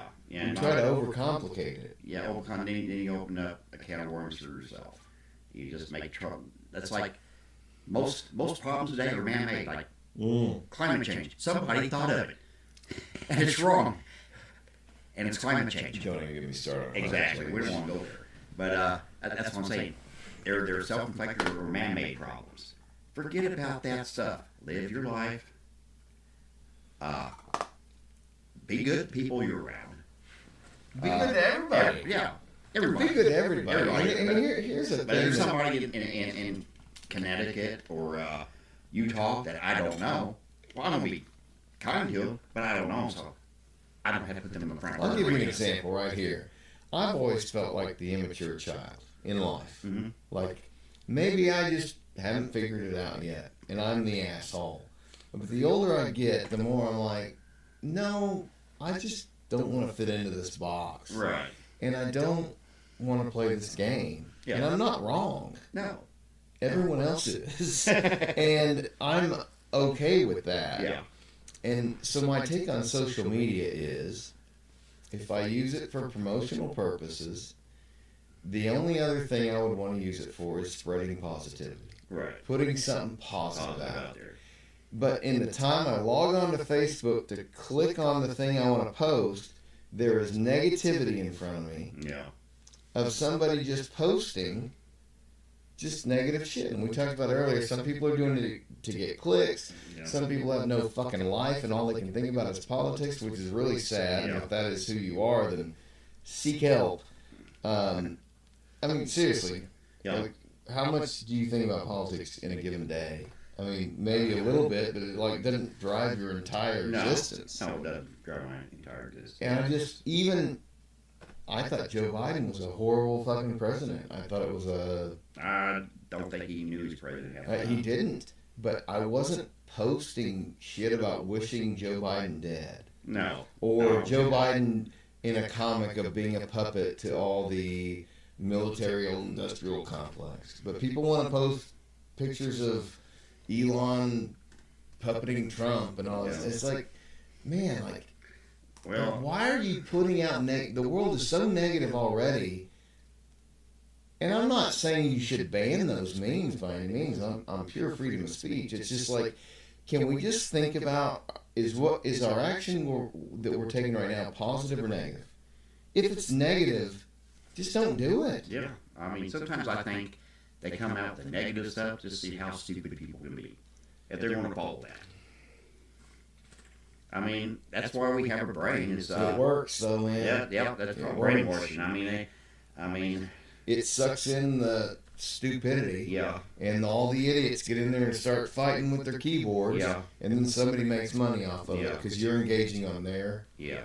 And I It's rather not do disgusting. that. Yeah, I'd rather not do that. I mean, No, I don't think anyone should make money off of division, but we're doing it on social media and we're doing it in the real world. yeah. And You know, we're telling Russia, hey, we're going to let Ukraine into NATO. We're going to let Ukraine into NATO. Please don't, please don't, please don't. Okay, now we got a war. How do you think that war started? Yeah. And where do you think this money has been going? Going right back to the people that got the war started. Oh, funny how that works. Mm-hmm. Yeah, well, they got to pay for their gardeners and all that stuff in their mansions and their maids and butlers and chauffeurs. So yeah, they got to have that money from back. They just couldn't make it. But it's funny how that works. I would love to see you continue the comedy stuff. Yeah, for that's real. That's that or even not. It's never too late to do It's not too anything. late. And you're a healthy dude. Like you're. Yeah, and I like to do even acting. Like I said, I've done that. When we weren't battling, we put out skits for people. And, Okay. You know, like, Well, let me ask you this. okay. Can you write? Yeah. You ever tried writing? Yeah. I wrote quite a few stories in high school. I got standing ovation for one called The First Kiss. I don't have that story no more. And it was about the first date, but I made it about the first kiss. I kind of went above the rules. And I had to read it out loud. My entire class clapped for me. They loved You my still remember the story? I love it. That's basically parts of it. Yeah. And I could rewrite it. and they, my English teacher, she loved it. Yeah. And then it's kind of screwed up how, because literature and history were my two favorite subjects in high school. And Doesn't surprise me a bit. yeah, I love literature and history and acting, and it seems like I always played the same characters. But when Romeo and Juliet came out, I was always Mercutio. You know, Romeo's cousin that got killed off in the first 15 minutes. Yeah. But he's the comic that got killed. So that was always me. I want to be that guy. You're Mercutio. So I was Mercutio, and then I had to kill everybody. I do my own thing. Yeah. But I played my part. But yeah, we would do these reenactments. And if you've ever been on a candlelight tour, that's really fun. Mm-mm. They have it at night. Some Missouri, some places pretty big, but it's like the battlefield after the battle at night. Oh, really? So you can play. They have like a hospital set up, guards on the perimeter. Wilson Street, they had one year, and they had sinkholes. Had so many dead people. They're just pushing in sinkholes. So you had guys that are Union troops laying guys pushing with poles and stuff. And Battle of the Hemp Bales. I think Battle of Lexington was another one where the Confederates just rolled big bales of hemp up on the Union lines because they were away from the water, couldn't get the water, and up surrendering. And but so there's a lot of acting in that. We put on little skits like, I like playing the coward because it was so much fun. When did you start liking acting? Like, how did you? Oh, I've like drama classes and high school, stuff like that. I like stuff like that. My oldest one has done 7 or 8 plays. There's a great Arts Life Theater in Fayetteville. They focus on youth. Yeah. They put on plays and stuff. But I never could act. I like doing improv. Because I hate memorizing lines. I hate memorizing lyrics too. I like to impersonate personalities. So you are a personality. But I mean, famous people. I started out with cartoon characters, actually, when I was a kid. Flutterfly, Fluttercat, Tweetbird, pretty much like that. But then you get up where you do,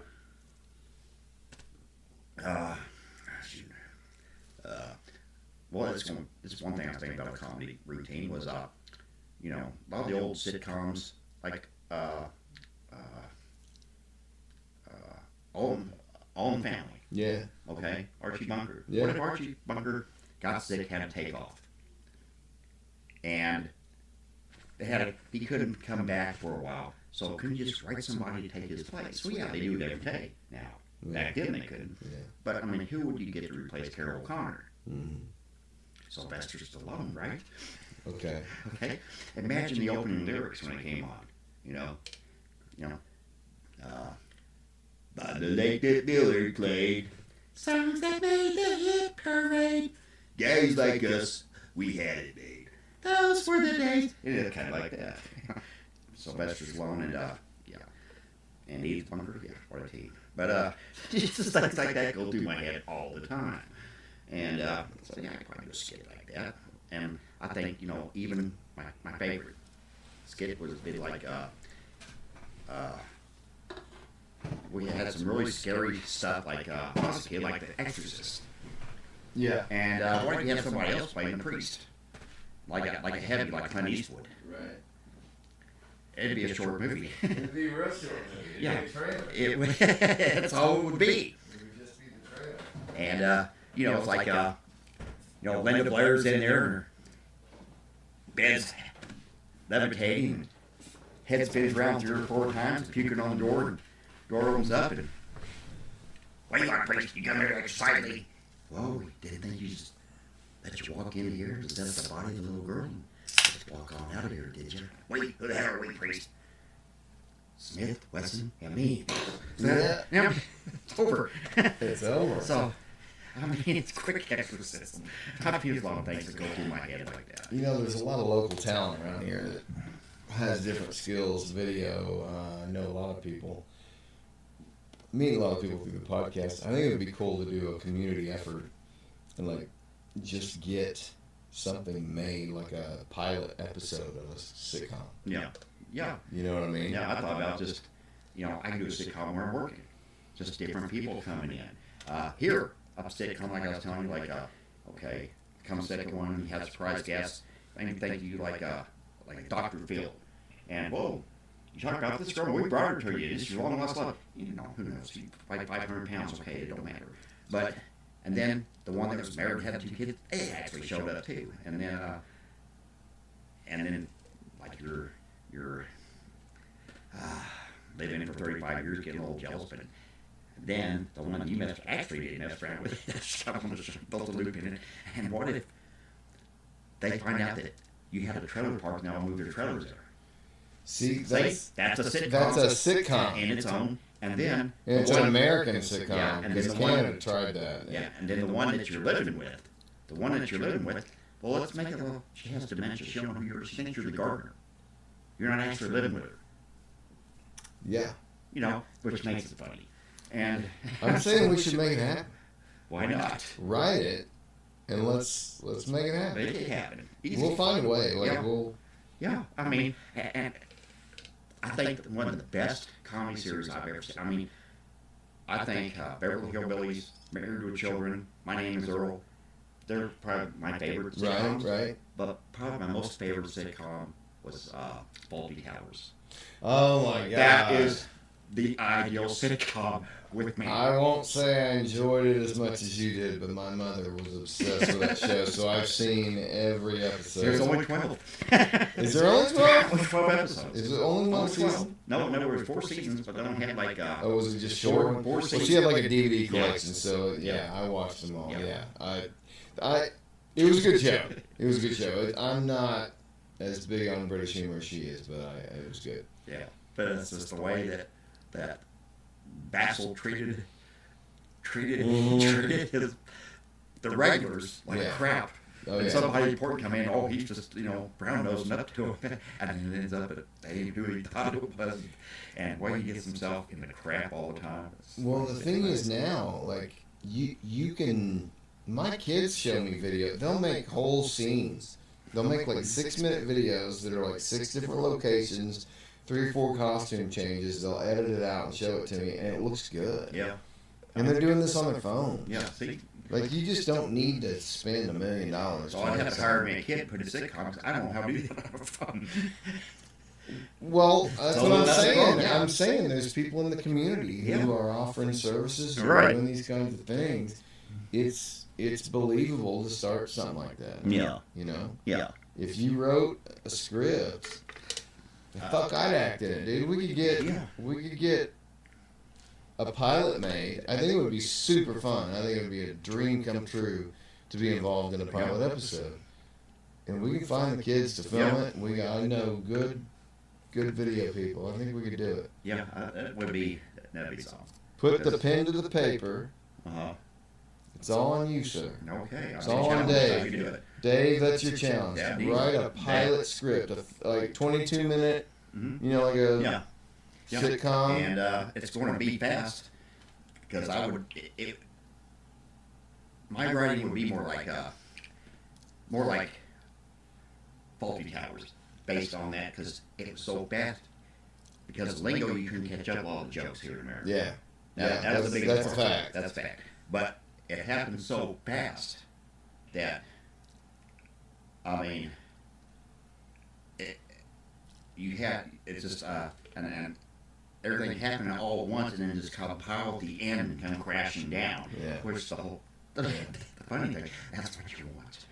You want to keep them interested and laughing the whole way, but then just the way, Basil puts his foot in his mouth, it comes down on him, and it's just, it's hilarious. And, I don't know, it's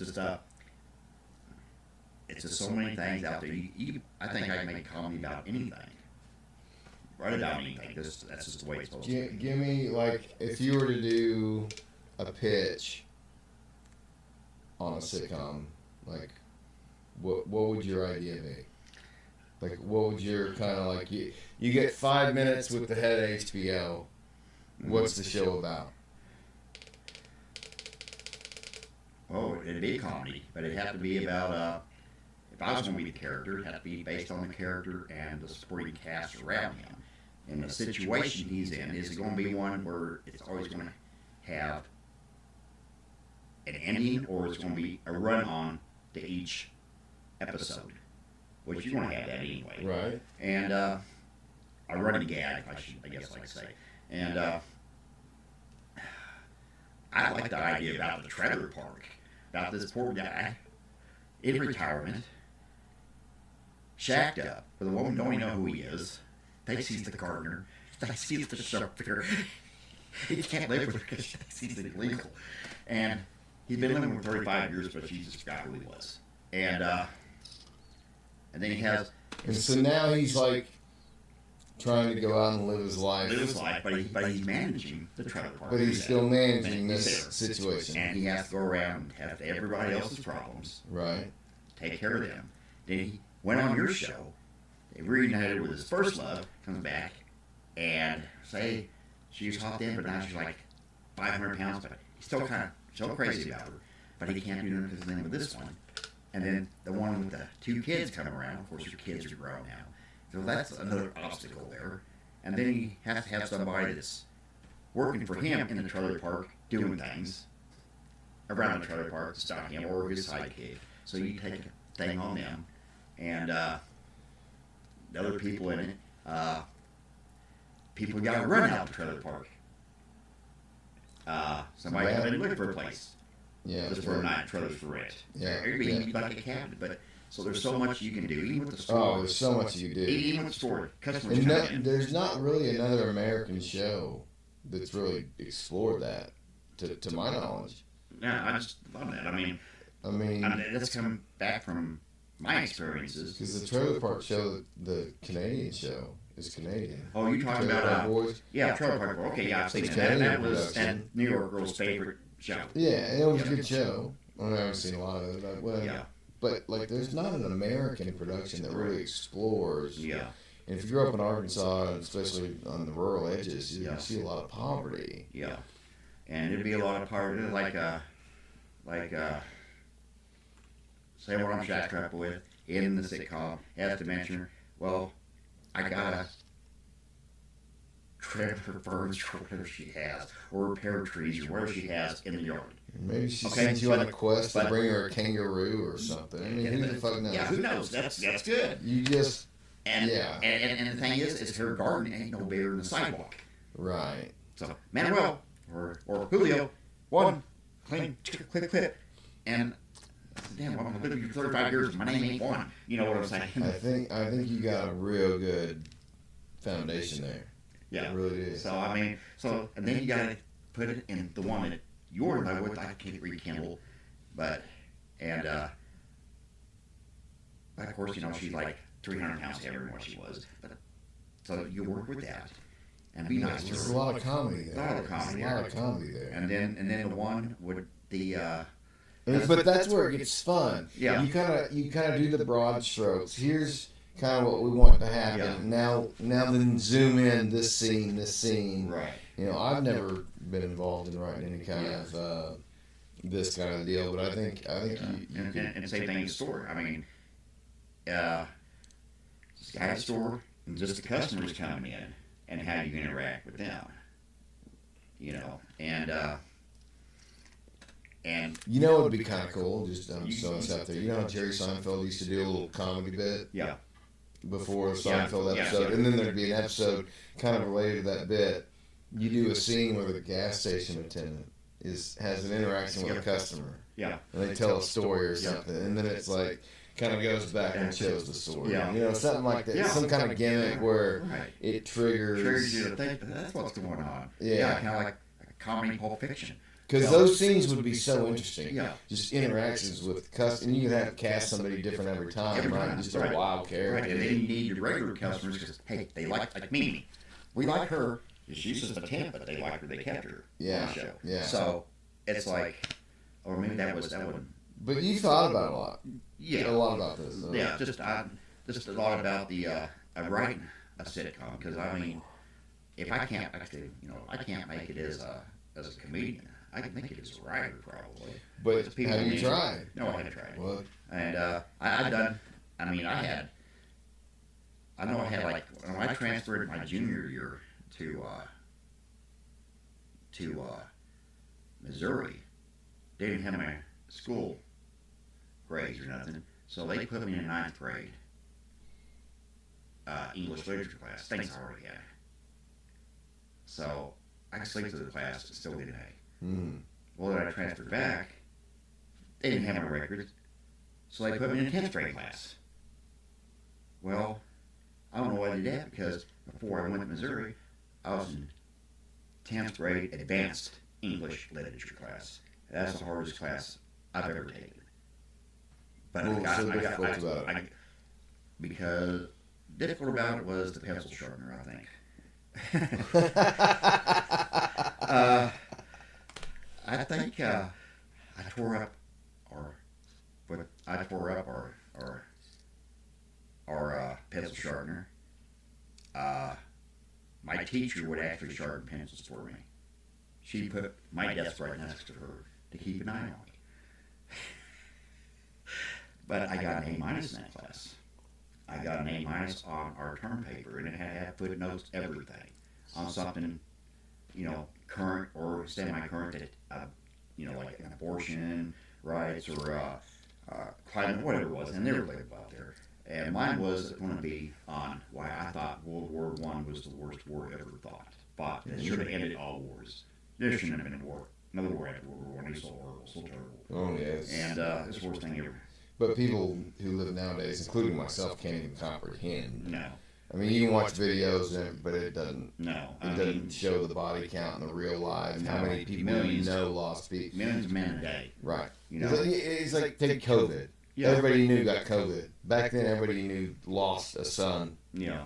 You know, like Yeah. that's how bad it was. That's how it was bad. And the Battle of the Somme. I mean, like, Yeah. I mean, like one day 100,000 soldiers dead. Yeah. On one side, on each side, and that it is cavalry going into machine guns.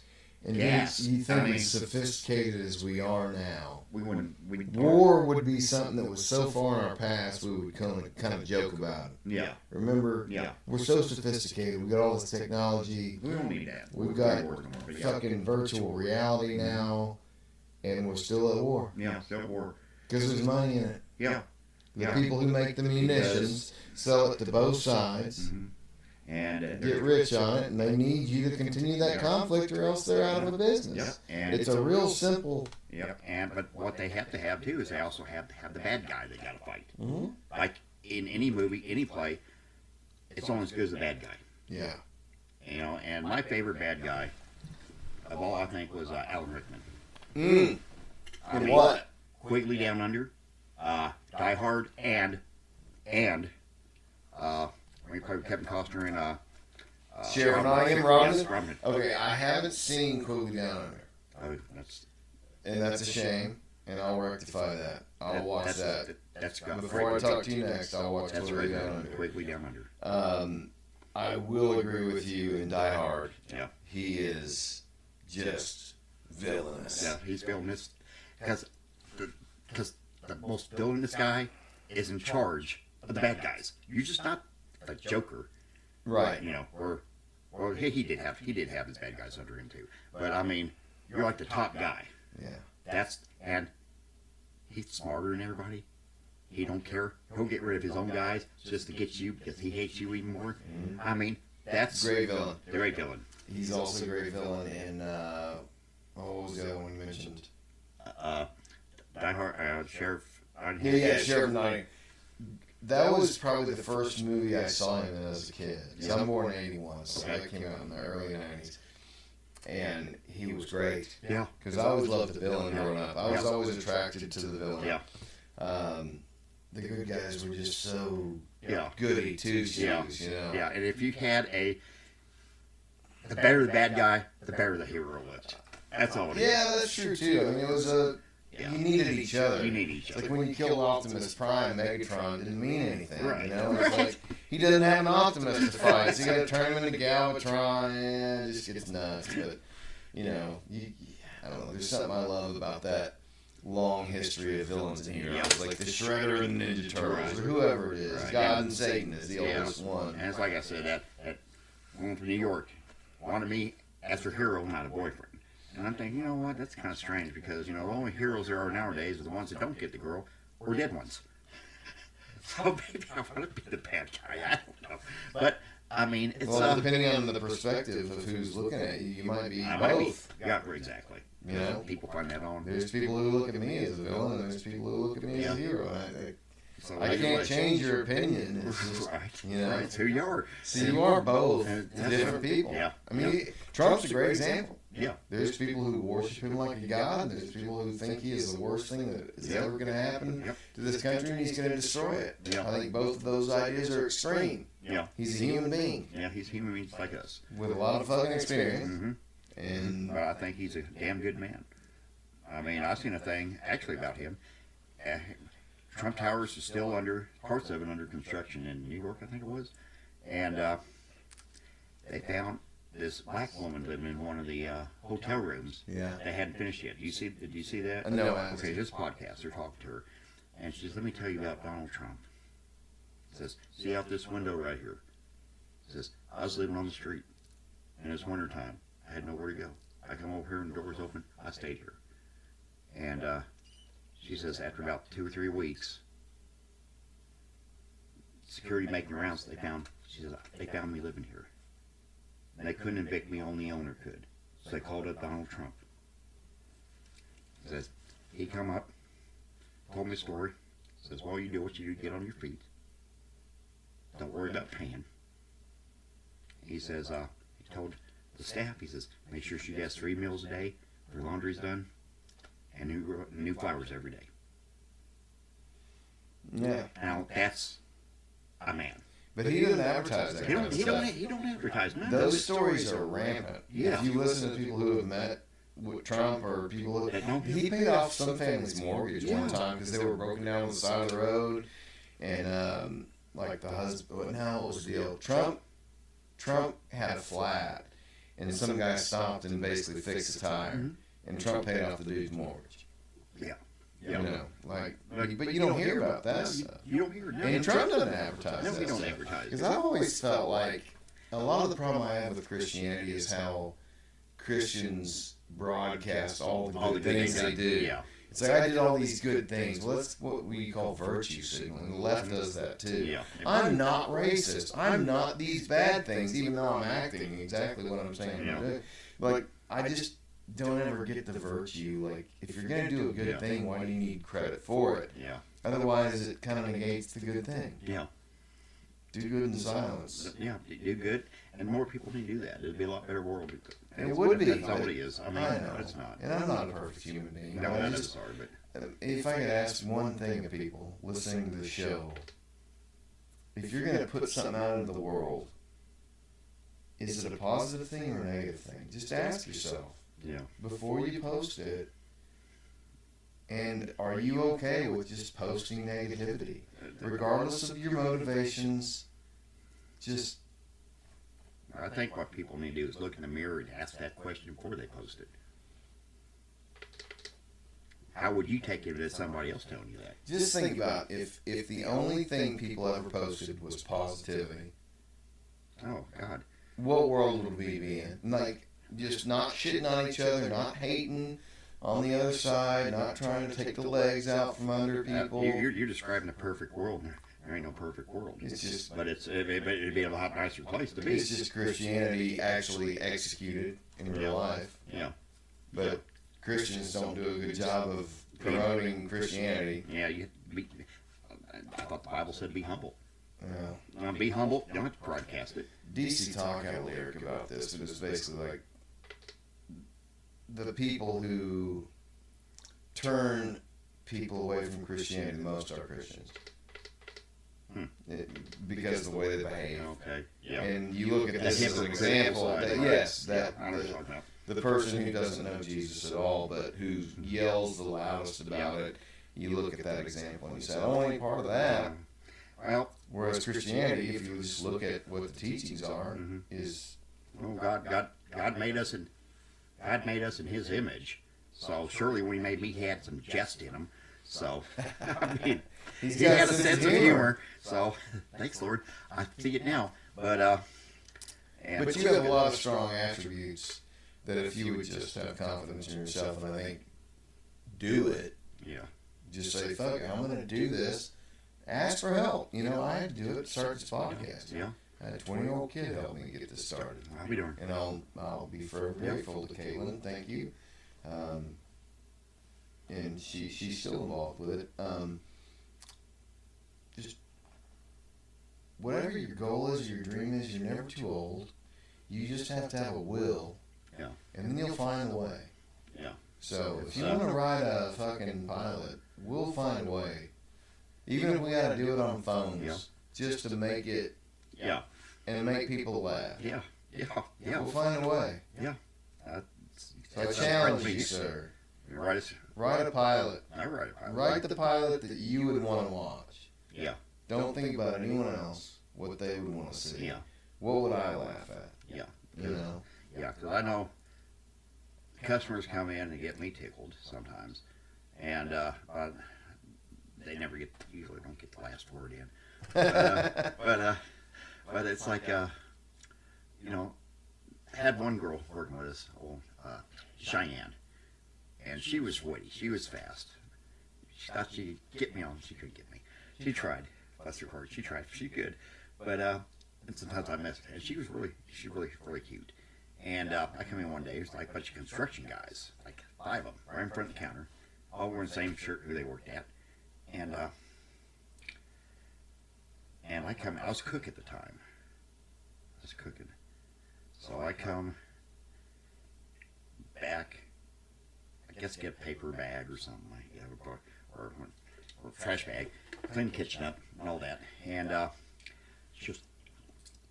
go, And he kept walking. And then she'd go, hey, I want to ask you about Duchess. Well, that got me over there. Hey, well, these guys are hanging around too much. I don't like that. That's what I think you're cute. And I'm like, well, I got an old man. That's what I know. You tell me you're old man. You're my old man. I ain't going to do that. You know, it's like, well, I mean, these guys are, you know, are kind of freaking out. They've been here 15, 20 minutes talking. Well, you know, they do it around pretty girls. You know, it's all right. Don't worry about it. And so I hung around. They finally left. But just help me. I go, no. I was just joking with her. She knew that. But that is part of the female experience. You guys don't. Yeah. You know, I get it. I get it. And you know, it's like you know, and the girls I work with, I don't want to hit on them or nothing like that 'cause I like them, and they don't want to take me anyway, so she's good. But I hope they don't. Well, they think the world of you. I don't know if it's out there now. The one with Taylor and Gabby. Yeah. Yeah, they think the world of you, sir. And as do I. And thank you for doing everything you do. I will challenge you to write a fucking pilot. I will write a pilot. I will do that.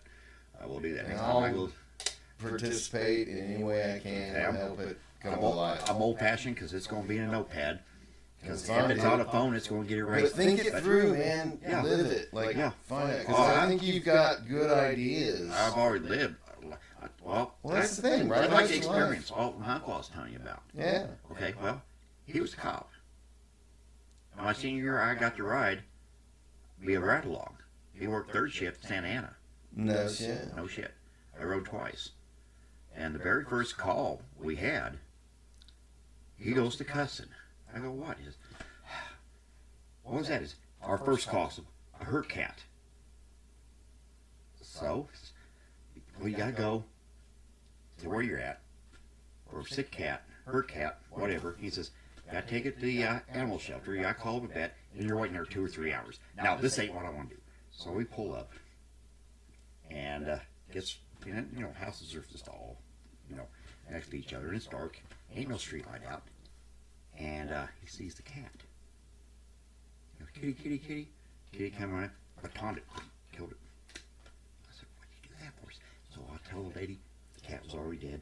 You take and dispose of it at the animal shelter. They got a thing for dead bodies. I said, well, that wasn't right, but okay. So he knocks on the door. Old lady answers, oh, officer, I'm so glad you're here. Cat's in the kitchen. I had to put my other cat outside because it was fighting with it. So we had to put one dead cat. She never told her. No. And wait for the vet to come down, which only took about 15 minutes. No. So. Oh my God. So yeah, that happened. That's funny. And the funny thing, and what made me think is, anything close to that was when I was in reserves in Navy Reserve. I had a thing on Paxton River for my 2 weeks, and we went to D.C. and we watched the first police academy. Oh really? You know, that's cool. and sir, can you get my cat out of the tree? No problem, ma'am. Yeah. Tackleberry, right? That made me think of Uncle after that already happened. Yeah. You know, that's cool. But it's but I've seen a lot of things, and well, you also have a good eye for humor because you see the absurdity in life. Yeah. Like, life is absolutely absurd. It is absurd. It's a comedy. Like, you can't make this shit up. Yeah.